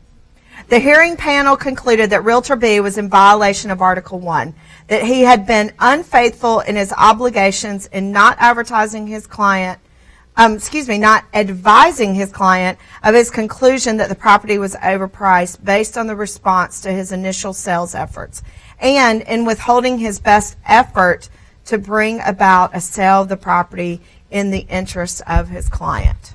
So great job. Great job. All right. Case number 1-10. Awesome. You guys are cooperating already by passing the microphone. Thank you. All right. So case 1-10, obligations under exclusive listing. At the time client A signed an exclusive listing agreement with Realtor B, they discussed market conditions and prevailing prices and agreed on listing at $156,900. After 6 weeks with no apparent interest in the house, client A called Realtor B to learn why his property was receiving scant attention from prospective buyers. Realtor B said, "It's not hard to diagnose the trouble. Your property is overpriced. That was clear to me by the time we had it listed for 10 days. In this market, it would take a really interested buyer to go as high as $149,000 for it. That's why it hasn't been possible for us to push it. When you reached that conclusion, why didn't you tell me?" asked client A. "Because," said Realtor B, "it wouldn't have done any good. I know from experience that sellers can't be convinced that they are overpricing their property until they get tired of waiting for an offer that will never come. Now that the market has taught you something that you would not take as advice, let's reduce the price to $148,900 to push it." I have to stop you there. Haven't you wanted to say that? I'm sorry. Go ahead. Client A complained about Realtor B to the Board of Realtors, detailing these circumstances, strongly insisting that Realtor B had fully agreed with him on the price at which the property was originally listed. Client A reiterated this point strongly at the hearing of his complaint, which was held before a hearing panel of the board's Professional Standards Committee. Realtor B did not contest this, taking the position that at the time of the listing, it was his judgment that a price of $156,900 was fair and obtainable in the market. He stated that a strong immediate sales effort had convinced him that the listed price was excessive, and he defended his action of reducing his sales effort as he had done in his discussion with the client. He said that many years of experience as a broker had convinced him that once a seller decides on a definite price for his property, no argument or analysis will shake his insistence on getting that price. Not only inaction in the market is convincing to the sellers, or that only inaction in the market is convincing to the sellers. So, first of all, at our table, we thought that there should be an article of common sense. I like that. But we looked and we looked and we looked and we couldn't find one. That's good. Article number 18. Just a suggestion. But nevertheless, we thought that, again, Article 1 applied to this, and that the fact that the listing agent just didn't address the price discussion sooner, and even acknowledged that he reduced his efforts to market, wasn't really in the best interest of his client. And then even going over to the preamble and following the golden rule is always what everybody should follow too. Thank you. Beautiful job. And you're absolutely right. I love the common sense rule. That should be definitely included. Let's send that up to NAR next time. And the hearing panel on this did indeed conclude that Realtor B's conduct had violated Article 1, which does require realtors to promote and protect the best interest of their clients. The panel also found that since Realtor B honestly felt that the original listing price of $156,900 was the fair market value at the time he listed it, that Realtor B had actually not at that very point there violated the code of ethics by suggesting the price be lowered. So it's okay. We can tell our sellers lower your price. But here's the caveat. That was later concluded that the realtor determined that the property was overpriced. He should have immediately notified client A of his conclusion and not waited for client A to call him 6 weeks later or treat him the manner he did. So good job. Right. All right, moving right along. Who has case number 1-15? All right, perfect. This is a fun one, too. It is fun. Case 115, obligation to advise client on market value. It starts by saying client A went from his hotel, which by the way is never a good way to start a case study, to Realtor B's office and advised he formerly lived in the community and had kept his home as an income property that he moved away. The house had also been vacant for several months. He decided to sell it. He asked if Realtor B could drive him to look at it. As they inspected it, client A stated that he would be happy to get $80,000 for it. Realtor B listed it at the price, and after a few days, it was sold to buyer C. 6 months later, client A was in town again, hoping to recover a box of old photographs he had left in the attic. He called buyer C, whom he met at the closing. He arrived and found that buyer D had lived in the house. He expressed some surprise that buyer C had sold it so soon. He learned that buyer D paid $140,000 for the house. Astonished, as you might imagine, client A then made some inquiries as to the market values and learned that he had grossly underpriced his house when listed it with Realtor B. He went to the Board of Realtors office and filed a complaint against Realtor B, charging him with unethical conduct in not having advised him as the property's fair market value. At the hearing, Realtor B's defense was that he had not been asked to put a price on the house, but had accepted agency on the basis of price set by the client. The client had stated he would be happy to get $80,000 for it, that he was glad to get a listing that would move so quickly in the market, that he had done nothing unethical since he had not bought it himself, and they had honestly pointed out to the seller that the house was a bargain. He made no effort to induce relatives or business associates to buy it. On questioning, he conceded that after looking at the house with client A, he realized the property was being listed at about half its fair market value, but insisted that his client's business, that different owners have different reasons for selling and pricing their property, but acknowledged that client A had not indicated that he needed a quick sale or that he would make any price concession. The hearing panel pointed out that the brokers have no hesitation in advising clients that properties are overpriced when this is the case, and they are obligated to be equally candid in providing their best judgment to clients when properties are being offered for sale at an obviously underpriced value. So I'll actually take this one because the group had a question, and it's down here in their case where the Realtor B had pointed out to the buyer that the house was a bargain, and some of them were having some pain with the fact that... I changed it to seller, just right there. Okay, well, actually, I mean, he could have pointed it out to the buyer. Right. He was already in some serious trouble anyway, so let's just go ahead and jump into the big frying pan there. But so just so you know, it does say pointed out to to the buyer that the house was a bargain. I'm sure, obviously, what did you guys find? Well, we found, number one, Article 11 of competence, when it states that the realtors prepare opinions of real property value at a price. They must be knowledgeable about the type of property being valued, also have access to information and resources necessary to formulate an accurate opinion, but also went on to say about the opinion of the valued price, defining the value or price of a property. And then we also looked at Article 1 as well, where it kind of spills over and says that when representing a buyer or seller or landlord or anyone to that effect, that you must protect and promote their best interest. And in practice of 1-3, attempting to secure a listing shall not deliberately mislead the owner as to a fair market value. Right. So we thought... You're exactly right. So, guilty? Yeah, I think so.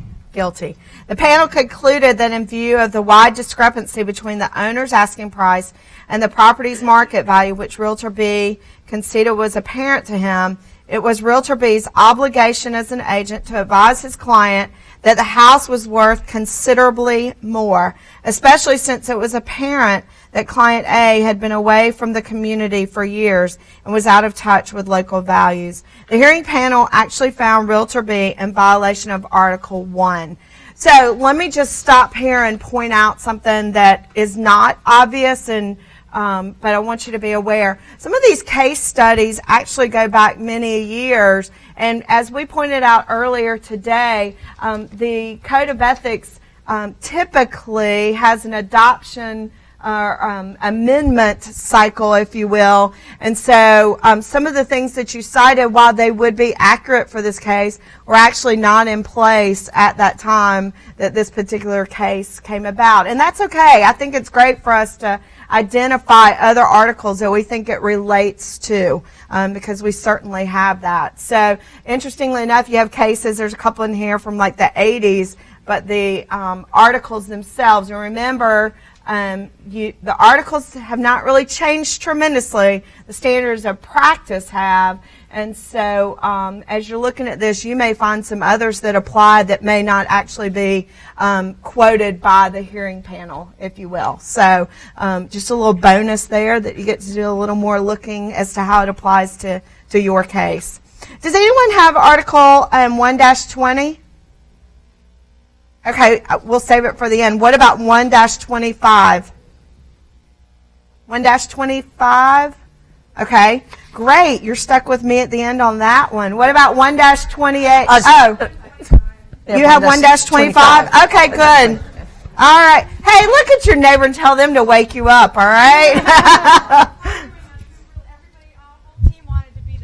Oh, yes. I completely understand. There you go. Here's your next instructor for the Code of Ethics. Go ahead. Yeah, I throw the short story. Many reasons. Okay. 1-25, disclosure of latent defects. Realtor A had listed seller S's vintage home. Buyer B made a purchase offer that was contingent on a home inspection. The home inspection disclosed that the gas furnace was in need of replacement because unacceptable levels of carbon monoxide were being emitted. Based on the home inspector's report, buyer B chose not to proceed with the purchase. Realtor A told seller S that the condition of the furnace and the risk that it posed to the home's inhabitants would need to be disclosed to other potential purchasers. Seller S disagreed and instructed Realtor A not to say anything about the furnace to other potential purchasers. Realtor A replied that that was an instruction he could not follow, so Realtor A and Seller S terminated the listing agreement. 3 months later, Realtor A noticed that Seller S's home was back on the market, this time listed with Realtor Z. His curiosity piqued. Realtor A phoned Realtor Z and asked whether there was a new furnace in the home. "Why, no," said Realtor Z. "Why do you ask?" Realtor A told Realtor Z about the home inspector's earlier findings and suggested that Realtor Z check with the seller if repairs had been made.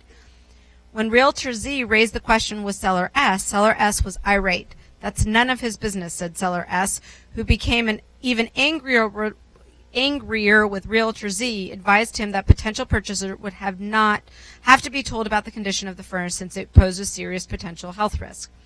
Seller S filed an ethics complaint against Realtor A, alleging that the physical condition of his property was confidential, that Realtor A had an ongoing duty to respect confidential information gained in the course of their relationship, and that Realtor A had breached Seller S's confidence by sharing information with the furnace with Realtor Z. We are not doctors and we are not lawyers. So, through our wonderful conversations amongst each other, collaborative conversations amongst each other, same way we came up with me speaking, we picked... it's your lucky day. It is. Oh, so totally. Well, I think Article 1 is just, I think, across the board, everything. But Article 2, which states no exaggeration, misrepresentation, or concealment of a property on the transaction. Is there So, guilty? Oh, totally. Wait, no, our realtors are not guilty. Perfect. Yes, not Perfect. guilty. So the hearing panel disagreed with Seller S's contentions. It noted that while realtors do in fact have an obligation to preserve confidential information gained in the course of any relationship with the client, Standard of Practice 1-9 specifically provides that latent material defects are not considered confidential information under the Code of Ethics. Consequently, Realtor A's disclosure did not violate Article 1 of the Code of Ethics. I'm going to give you a real-world scenario. Thankfully, it didn't go before hearing panel, but a listing that Realtor A had had termites, like the front porch was, if you'd blown real hard, you would have probably blown it over. And the seller terminated the agreement with the first realtor because the realtor kept insisting that had to be disclosed.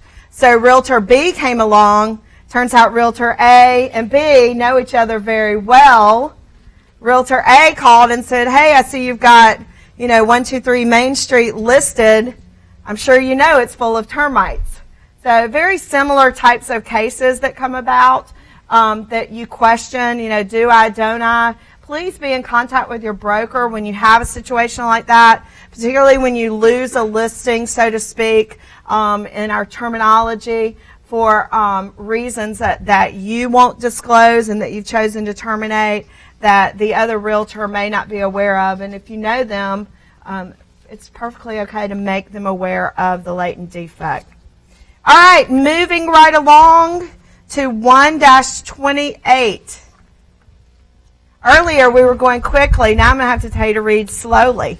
All right. Great job. Case 128, disclosure existence of offers to prospective purchasers. Seller S listed her home for sale with Realtor B. The property was priced reasonably and Realtor B was confident it would sell quickly. The listing agreement included the seller's authorization for publication in MLS and authority to disclose the existence of offers to prospective purchasers. The listing agreement included the seller's authorization for publication in MLS and authority to disclose the existence of offers to prospective purchasers. Just want to make that point. Within days, Realtor B had shown the property to several prospective purchasers. One of them, buyer Z, wrote a purchase offer at close to the asking price. Realtor B called seller S to make an appointment to present the offer. After hanging up with seller S, Realtor B received another call, this time from Realtor A. Realtor A explained that he represented a buyer who was interested in making an offer on seller S's property. Realtor A explained that while his buyer client was quite interested in the property, price was also a concern. He asked Realtor B if there were other offers on the property, indicating that his buyer client would likely make a higher offer if there were competing offers on the table. Realtor B responded telling Realtor A, that's confidential information. Please tell your client to make his best offer. Taken aback, Realtor B comments Realtor A shared. Taken aback by Realtor B's comments, Realtor A shared them with his buyer client who chose not to make an offer and instead pursued other properties. Buyer Z's offer was accepted by seller S later that evening, and sometime later the transaction closed. Several months afterward, seller S and Realtor A met at a social event. Realtor A related his conversation with Realtor B. Seller S asked Realtor A if he thought that Realtor A's buyer client would have made an offer on seller S's home, absent of Realtor B's refusal to disclose whether there were other offers pending. Realtor A responded that it was impossible to tell for certain, but his buyer client has certainly not been favorably impressed by Realtor B's response to seemingly routine question.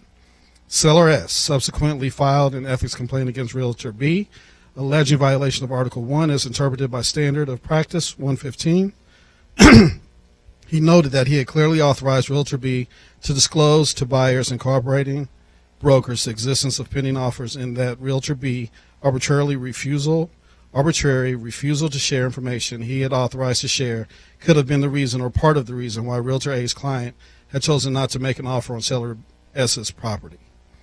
Realtor B defended his action, indicating that while he agreed that he had an obligation to promote seller S's interest, his obligation to Realtor A and to Realtor A's buyer client was simply to be honest. He had not in any fashion misrepresented the availability of seller S's property. Rather, he had simply told Realtor A to encourage his client to make her best offer. I'm not required to turn every sale into an auction, am I? He asked rhetorically. I feel that I treated all parties honestly and fairly, he concluded. Guilty. Good job. In Article 1. Good job. And this one, actually, it's got a nice little write-up on this that I want to elaborate, because you know how we were talking about earlier about that this living, breathing document can be a great resource guide for you when you're faced with situations like this, or you've got a multiple offer situation and you need, what is good guidance. This case and Standard of Practice 1-15 is the exact standard of practice that helps support that article. And indeed, the hearing panel did not agree with Realtor B's reasoning, indicating that he had violated Article 1 as interpreted by Standard of Practice 1-15. The panel noted that Standard of Practice 1-15 requires realtors, if they have the seller's approval, and that's very key. We must abide by what our clients tell us to do, to divulge the existence of offers to purchase on listed property in response to inquiries from either potential buyers or cooperating brokers. Realtor B had not met that obligation, and consequently, the hearing panel did conclude that Realtor B had violated Article 1. And I'll share this little side note. If you go onto Realtor.org, there is actually a great article on this very topic, and if you will just in the search bar, kind of search, the Standard of Practice 1-15 and articles that relate to multiple offers, they have written up, I think it was actually published in February of this year, a very relevant guide on handling this type of situation. And I would, again, defer you back to Realtor.org for more, guidance. And Alicia brought up at our break, too, that oftentimes she will direct agents or managers that might call her with questions that maybe even extend a little beyond the Code of Ethics to all of the field guides that are on Realtor.org. So please use that as a resource. But you nailed that one. Good job. So just as a side note here, too, because we shared with you earlier that we would not share specifics, but that we both have served on panels. And one of the things that comes to mind as we read this case study is, how was the permission given by the seller? Was it, in our days, how do we do it? Text message or Snapchat or something like that. But what's the real true way that we should be getting this information and keeping a log of conversations and things such as that? So we always like to add to this, having witnessed enough of these panels now, what we find is that most of the time, the person who can produce and create or have and has done a good job of keeping up with what's happened in chronological order, when the conversations occurred. My favorite thing is email, and always ending it. If you've put something in an email, end it with a question, so the person you send it to has to respond back, so that you've got a chain that will help protect you in these types of situations.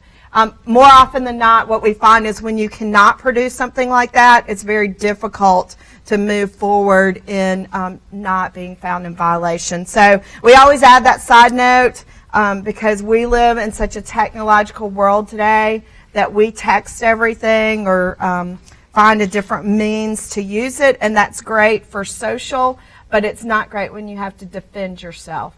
So make sure that you plan accordingly. Yes, Bill? Is this just checked off?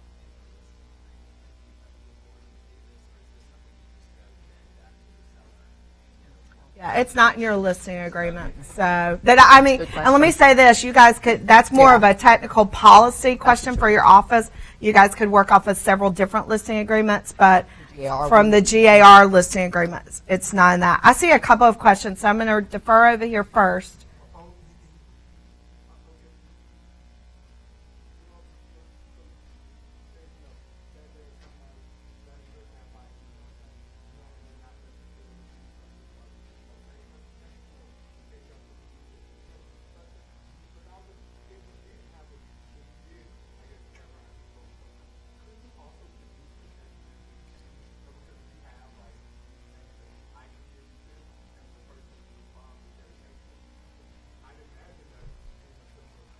Right. Remember, the hearing panel looks at all the evidence. Everything that you bring before them is evidence, not just one section or part. So they're looking at all the evidence. So, good question. Somebody else had a question in the back.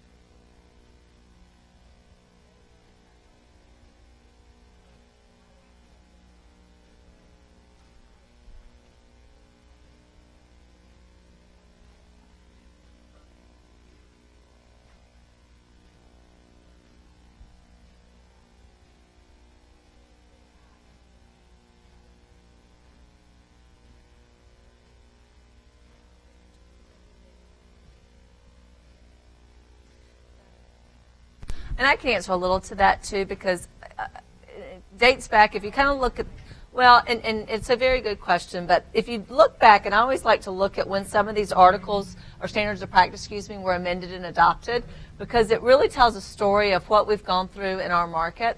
And this particular standard of practice, I'll never forget when we were first teaching Code of Ethics in 2000, I think it was 3, maybe 2004.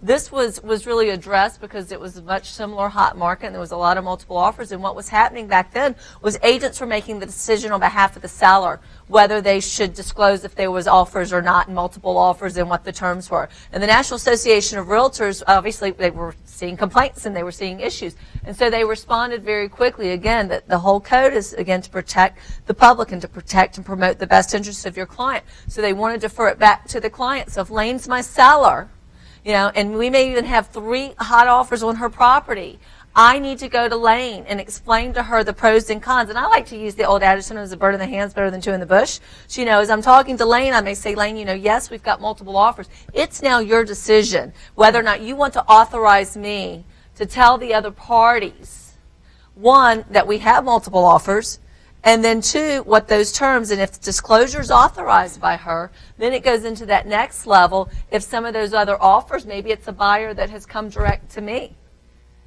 or someone in my firm, and that's kind of a second caveat position to it. But that's where, again, I would reiterate what Lane said. If your seller authorizes you permission, keep it in writing. In particular, they say, no, DeAnn, I do not want you telling people that I have multiple offers. I have that.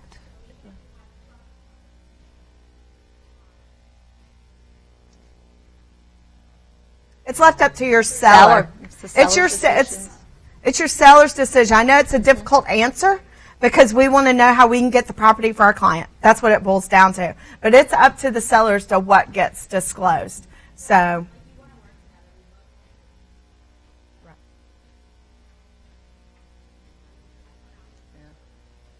right.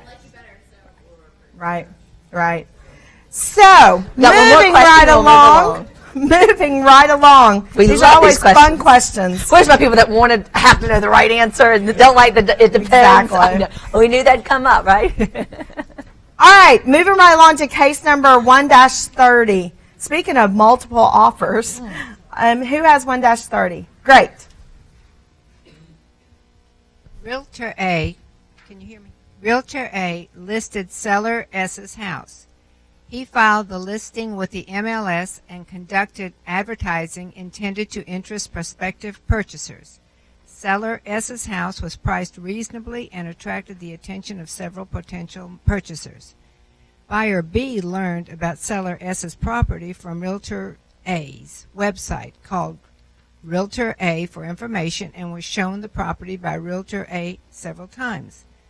Buyer X, looking for property in the area, engaged the services of Realtor R as a buyer representative.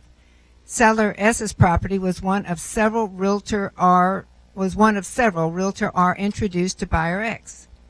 After the 3rd showing, Buyer B was ready to make an offer and requested Realtor A's assistance in writing a purchase offer. Realtor A helped Buyer B prepare an offer and then called Seller S to make an appointment to present the offer that evening. Later that same afternoon, Realtor R called Realtor A and told him that he was bringing a purchase offer to Realtor A's office for Realtor A to present to Seller S. Realtor A responded that he would present Buyer X's offer that evening. That evening, Realtor A presented both offers to Seller S for his consideration. Seller S noted that both offers were for the full price and there seemed to be little difference between them. Realtor A responded, "They're both good offers and they'll both net you the same amount."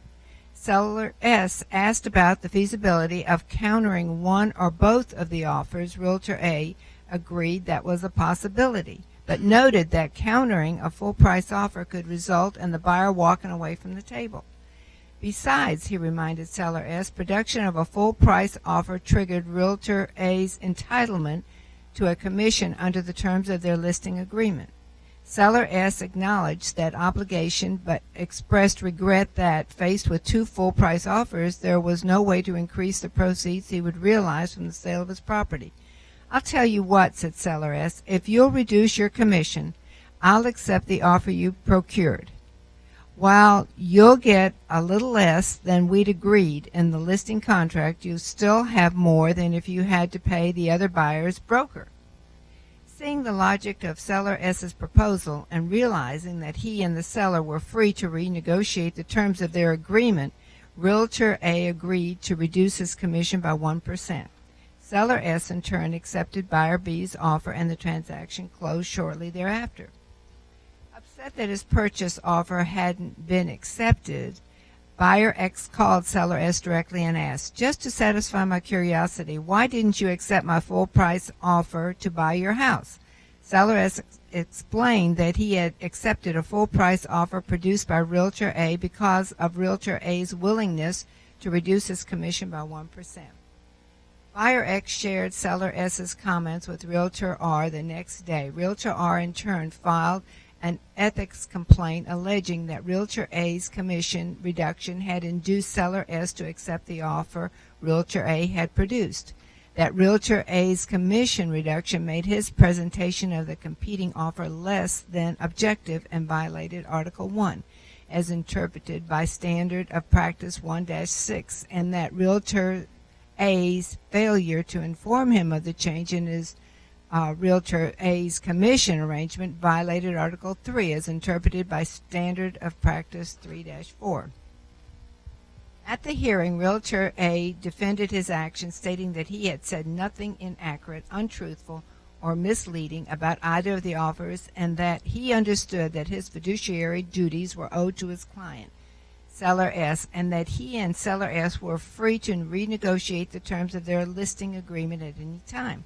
Realtor A acknowledged that by reducing his commission with respect to an offer he produced, he might arguably have created a dual or variable rate commission arrangement of the type addressed in Standard of Practice 3-4. He pointed out that if that commission arrangement had been a term of their agreement when the listing agreement was entered into, or at some point other than Seller S's deciding which offer he would accept, then he would have taken appropriate steps to disclose the existence of the modified arrangement. He noted that Standard of Practice 3-4 requires disclosure of variable rate commission arrangements as soon as practical, and stated that he saw nothing in the standard that required him and his client to call timeout, while the existence of their renegotiated agreement was disclosed to other brokers whose buyers had offers on the table or to all other participants in MLS. He acknowledged that if the accepted offer had subsequently fallen through and Seller S's property had gone back on the market with a variable rate commission arrangement in effect where one hadn't existed before, then the existence of the variable rate commission arrangement would have had to have been disclosed. But, he concluded, the accepted offer hadn't fallen through, so disclosure was not feasible or required under the circumstances. Woo! Woo! Give her a hand. She has the longest case.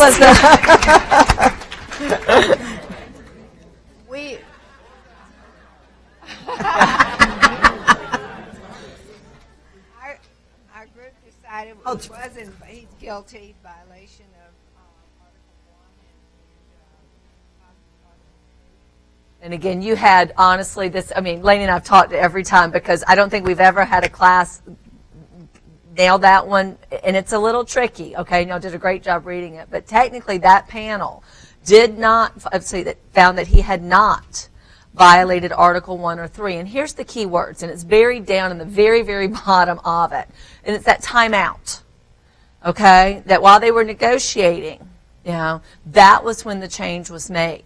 Now, as it states at the very end, had that transaction fallen through and at that point in time he'd made the decision that he would reduce his commission and move forward into future offers with less, and he had not noted, in the way we typically do it in our MLSs with the VRC, I know a lot of times people are like, what do those acronyms stand for? It stands for Variable Rate Commission, and that's how we are supposed to indicate if there is one being present or not. And gang, this is a very tricky, case that we've gone through, but the key was the timeout. It doesn't have to just call timeout and say, well, wait, we're in the middle of negotiation and I'm going to change it because, I'm on the listing side. But had he moved forward and relisted the property at the transaction, and he had not publicly advertised that there was a variable rate commission. Our belief at that point was then he would have been probably found guilty, and that's us playing panel up here. But good case, and one you might want to go back and again think about it. Next time you're faced with a situation like this and you're questioning it, go look at Standard Practice 3-4. It spells out and gives us guides and information as to how to proceed, and also go to your broker and get them involved. So at the risk, wait a minute. He was not guilty.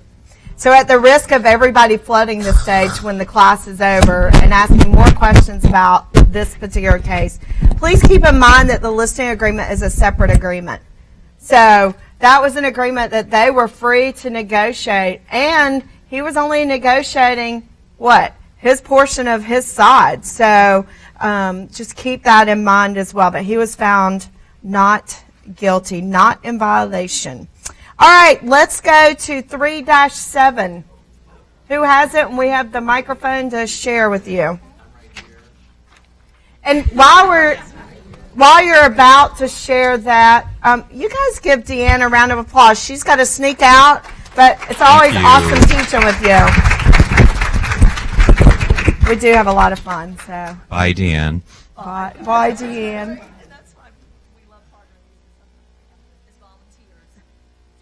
Yes, we have to go do our paid job. That's right. All right, DeAnn is going to chase that closing. Exactly. Case 3-7, this is time at which modification to offer of compensation is communicated is a determining factor. So it's a little bit similar to the one we just heard. Realtor A listed seller's X's home and filed the listing with MLS. The property data sheet indicated the compensation Realtor A was offering to the other participants if they were successful in finding a buyer for seller X's home. During the next few weeks, Realtor A authorized several participants of the MLS, including Realtor C, to show seller X's home to potential buyers.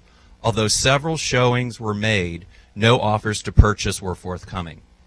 Realtor A and seller X, in discussing possible means of making the property more saleable, agreed to reduce the listed price.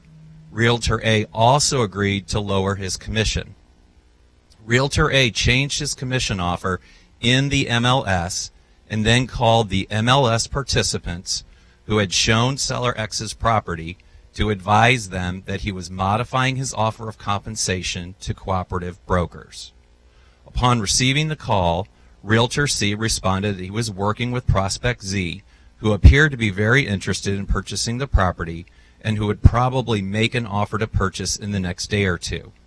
Realtor C indicated that he would expect to receive the compensation that had been published originally in the MLS and not the reduced amount being offered to him, since he had already shown the property to Prospect Z and expected an offer to purchase would be made shortly. Realtor A responded that since Prospect Z had not signed an offer to purchase and no offer had been submitted, the modified offer of compensation would be applicable. The following day, Realtor C wrote an offer to purchase for Prospect Z. The offer was submitted to the seller by Realtor A and was accepted. At the closing, Realtor A gave Realtor C a check for services in the amount reflecting the modified offer communicated to Realtor C by phone. Remember, it was also in MLS at that time. Realtor C refused to accept the check. We could just see that, right? Indicating that he felt Realtor A actions were in violation of the Code of Ethics. Realtor C filed a complaint with the Board of Grievances alleging violations of Articles 2 and 3 on the part of Realtor A, citing Standard of Practice 3.2 in support of the charge. During the hearing, Realtor C stated that Realtor A's modification of the compensation constituted a misrepresentation through concealment of pertinent facts, since he was not provided Realtor C with a specific written notification of the modification prior to the time Realtor C began his efforts to interest the purchaser in the listed property.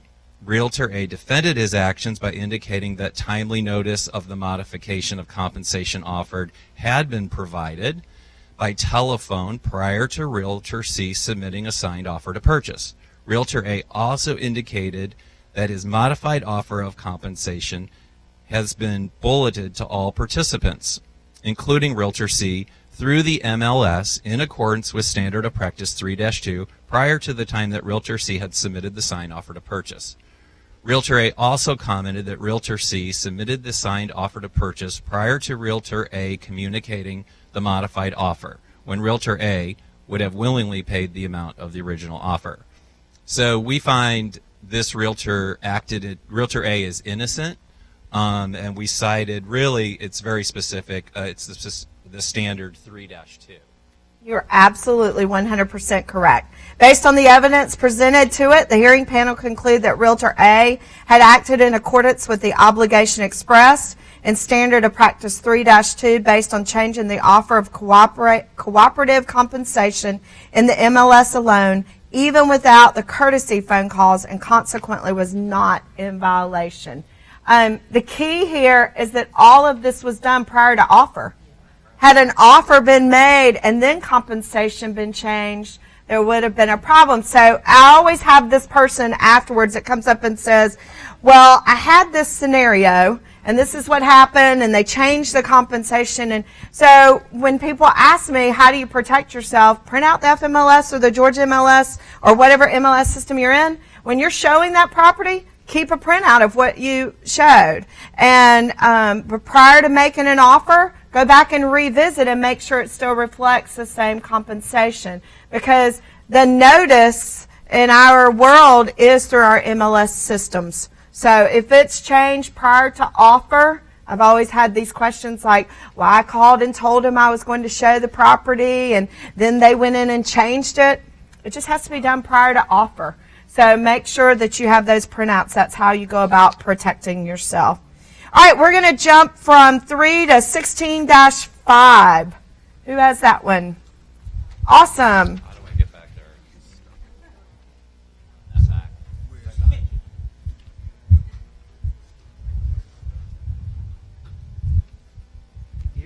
All right, I promise just a few more minutes, so hang in there and we'll get through.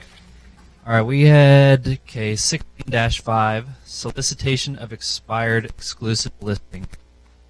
A property was exclusively listed with Realtor A, who advertised it and invited cooperation from other realtors. The property was not sold during the term of the Realtor A's listing, although both Realtor A and Realtor B, a cooperating broker, property to prospects. Sometime after the expiration of Realtor A's listing, newspaper advertisements appeared indicating that the property was exclusively listed with Realtor B. Shortly thereafter, the property was sold by Realtor B.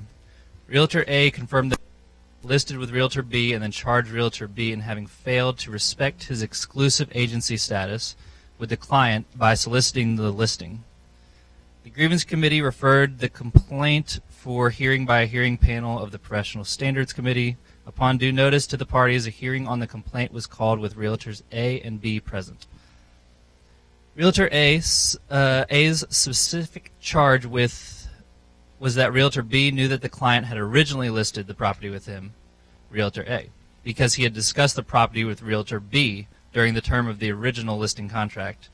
That during the term of Realtor A's listing, Realtor B had shown the property to the same individual who had now purchased the property through Realtor B, and that with the knowledge of Realtor B's action in soliciting the listing even after it expired was a violation of Article 16. Realtor A told the hearing panel that when he had asked for an extension of the original exclusive listing, the client told him that because of a family problem, he intended to take the property off the market for a few months, but would consider relisting at a later date. Realtor B conceded that he had known of Realtor A's exclusive listing at the time the listing contract was current, that he had known the term of the listing contract and hence knew when it expired, and that he had shown the property to the individual who eventually purchased it. However, he explained, he had no continued contact with the prospect to whom he had originally shown the property. After the expiration date of Realtor A's listing, he was approached by the individual to whom he had originally shown the property and who was still actively interested in purchasing a home. In reviewing the purchaser's stated requirements and reviewing the market, the property in question seemed to correspond more closely than any other available properties. Knowing that the original listing with Realtor A had expired some time ago, Realtor B simply called the owner.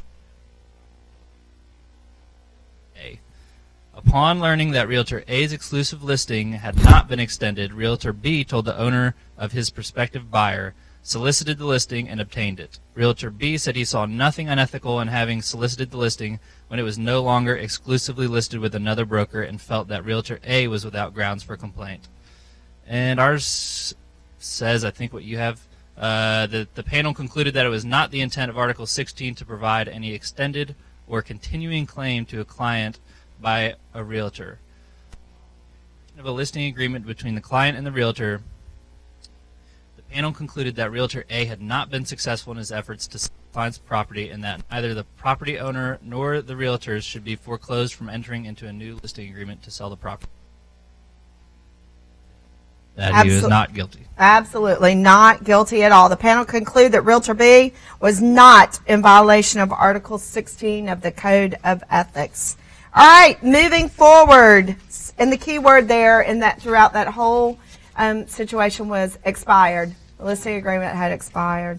Case number 16-19, continued contact with potential seller. All right.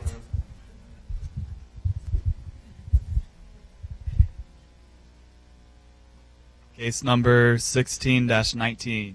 Continued contact with potential seller who enters into an exclusive listing with another realtor. After a decades-long career as a noted researcher and teacher, Professor Y decided to sell his home near the university campus in anticipation of his retirement to the Northwoods. Having lived in the home for over 30 years and realizing that he proceeds Can you from speak up its sale. just a little? This side of the room is Can you hear- unable to hear you. Do I need to? Okay, I see. Sorry. Okay, great. Thank you. Anyways, where was I? Have lived in the home for over 30 years and realizing that the proceeds from its sale would constitute a significant part of his retirement funds, Professor Y made appointments with several potential listing brokers, including Realtor P and Realtor Q. During each appointment, Professor Y asked extensive questions, hoping to get a clear idea of his property's market value and each broker's proposed marketing strategies. Realtor Q was familiar with Professor Y's home, having grown up on the same block and having gone to elementary school and high school with Professor Y's children. Consequently, Realtor Q was not surprised when she received a call asking for a meeting to discuss a possible listing of Professor Y's home. The appointment had gone well and Realtor Q was confident she would get the listing. To her surprise, just 3 days later, the property came onto the market listed with Realtor P. Realtor Q was taken aback and spent considerable time pondering what she had done or said or failed to do or say that had led Professor Y to choose to list with Professor P. Several times she was tempted to call Professor Y and ask why she hadn't been chosen, but she never made the call. Several weeks later, Professor Y's son and daughter-in-law hosted a retirement party for Professor Y. Their friend Realtor Q was among the invited guests. At the party, Professor Y approached Realtor Q and after exchanging pleasantries commented, "You're probably wondering why I didn't list my home with you. The thought crossed my mind," admitted Realtor Q, "but you made a good choice with Realtor P. I'm certain he'll do a fine job and get a fair price for you." Then since Professor Y had raised the issue, Realtor Q asked, "Why didn't you give me the listing?" Professor Y explained that while he thought highly of Realtor Q, he had been very impressed with Realtor P's marketing strategies, and his choice was a business decision and not one influenced by friendships. Realtor Q accepted Professor Y's explanation, and their conversation turned to other topics. A month later, Realtor Q was surprised to receive notice from the local association of realtors advising she had been named in an ethics complaint alleging that her conversation with Professor Y after Professor Y had listed his home with Realtor P and violated Article 16 of the Code of Ethics. At the hearing, Realtor Q had acknowledged she had been surprised and disappointed when Professor Y listed his home with Realtor P and set up with her. She also acknowledged she discussed Professor Y's choice of listing broker with him at the party. And in her defense, she called Professor Y as a witness. Professor Y testified that he had in fact told Realtor P, his listing broker, about his conversation with Realtor Q, adding that he had no idea that Realtor P would file an ethics complaint. He also noted he, and not Realtor Q, had raised the subject of why he had chosen to list with Realtor P. Realtor Q is a longtime friend of my family, and I felt I owed her an explanation about why I listed with Realtor P instead of with her. Realtor Q concluded her defense, noting that while standard of practice 16-13 requires realtors to conduct dealings related to exclusively listed property with the client's agent, there is an exception in cases where dealings are initiated by an exclusively represented client. She pointed out that her conversation with Professor Y could fairly be characterized as a dealing related to Professor Y's exclusively listed home, and that her conversation with Professor Y, since it was initiated by Professor Y, did not violate Article 16 of the Code of Ethics. And we concluded that Realtor Q was not guilty. You are absolutely correct. Realtor Q was not guilty. The question that always comes from this is, if I go on a listing appointment and I do not secure the listing, someone else secures it, but I'd like to know what I could have done differently to secure the listing, am I allowed to contact the seller and ask that question? And the answer is yes, you're allowed to contact the seller and say, congratulations on listing with Realtor A. As a business practice, I want to make sure that I'm doing everything I can do to secure as many listings as possible. What could I have done differently to have secured your listing? And that is all you can ask. That's all you can say. So you can't say, well, if it doesn't work out, or if you guys don't like each other, or you can't put anything in mind. And you certainly cannot say, well, when it expires, I'd love to have the opportunity to work with you. So you are allowed to call and ask as a business practice that question, but you are not allowed to take it any further than that, and you are to take the higher road and wish them well, and then you can track it based on how long you think it's going to be listed. Question in the back. Okay. Shh. I need you guys over here to listen so we can hear the question. Oh, your chair broke.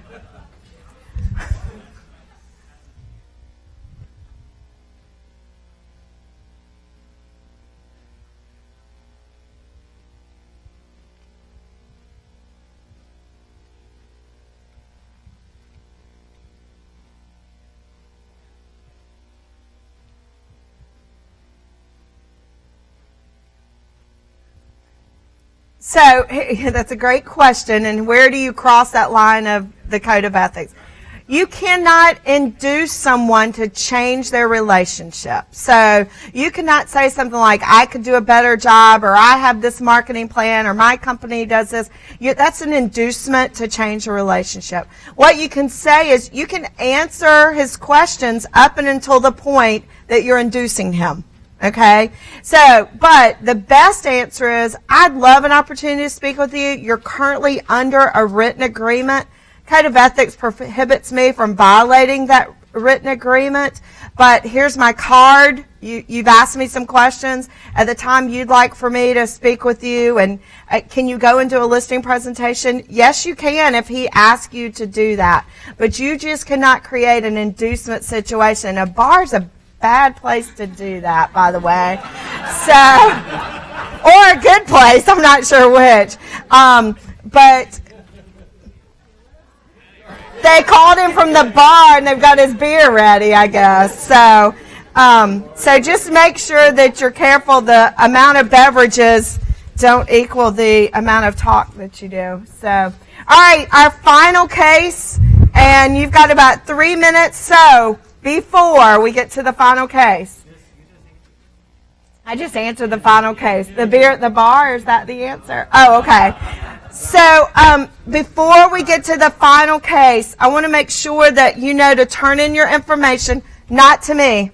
There's a table out front where you came in, and you can turn it in out there. And I know you're going to be rushing out the door. I can see 285. It's moving, but I'm sure not for long. So we'll finish up with our final case. It's been great being with you. I'm going to turn it over to our last speaker. All right. Continue contact with potential seller who enters an exclusive listing with another realtor. At the conclusion of the detailed listing presentation, Realtor B asked the sellers whether they had any questions. No, said the seller Z. Your presentation was professional and complete, and we very much appreciate your time. We have appointments with 2 other realty firms, and after we have talked to them, we will make our decision. Realtor B thanked the sellers and encouraged them to contact him with any questions they might have. I really look forward to being your broker, he added. Several days later, Realtor B noticed that seller Z's property had come on the market listed with Realtor A. Realtor B and Realtor A were friends, but were also quite competitive, both frequently pursuing the same potential seller clients. I wonder why seller Z decided to list with Realtor A. Mused Realtor B, it won't matter if I just call and ask why they decided to list with my friend Realtor A instead of me. Realtor B called the sellers and left a message on their answering machine asking for them to return his call at their convenience. That evening, seller Z returned Realtor B's phone call, and Realtor B started the conversation by thanking the seller Z and his wife for their time. What I'd like to know is why you chose to give your listing to Realtor A instead of me, he then asked. Don't get me wrong, Realtor A is a good broker and will do a good job for you. I'm just not suggesting you cancel your listing with Realtor A, but if your listing expires and Realtor A hasn't sold it, I'd be pleased to talk to you about listing with me. Seller Z did not follow up on Realtor B's offer, and the following weekend, Realtor A's open house, seller Z and his wife re-encountered Realtor B's phone call follow-up. Over the next few days, Realtor A debated filing an ethics complaint. He weighed his friendship with Realtor B against what he saw his duty to bring potential unethical conduct to the attention of the Association of Realtors. Somewhat reluctant, he filed the ethics complaint alleging violation of Article 16 as interpreted by Standards of Practice 1613.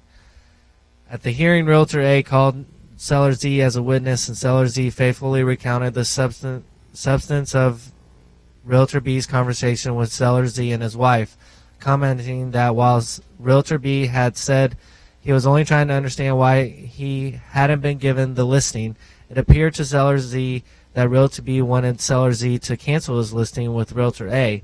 Then Realtor B testified on his own defense. He acknowledged that he had been aware that Realtor A had already exclusively listed the property with contacted Seller Z and asked for a follow-up appointment. He defended his actions, stating he was not trying to induce the seller Z to cancel the listing. He was simply trying to find out what he had said or failed to say that led seller Z to list with Realtor A instead of with him, and wanted seller Z and his wife to be fully aware of the services he would provide if their listing with Realtor A expired. So he's guilty because he asked for the expired listing, and it was already still in contract. Absolutely. His response of what I'd like to know is why you chose to give your listing to Realtor A instead of me. Don't get me wrong, Realtor A is a good broker and will do a good job for you. I'm not suggesting you cancel your agreement with Realtor A, but if your listing expires and Realtor A hasn't sold it, I'd be pleased to talk with you about listing with me. You cannot do that.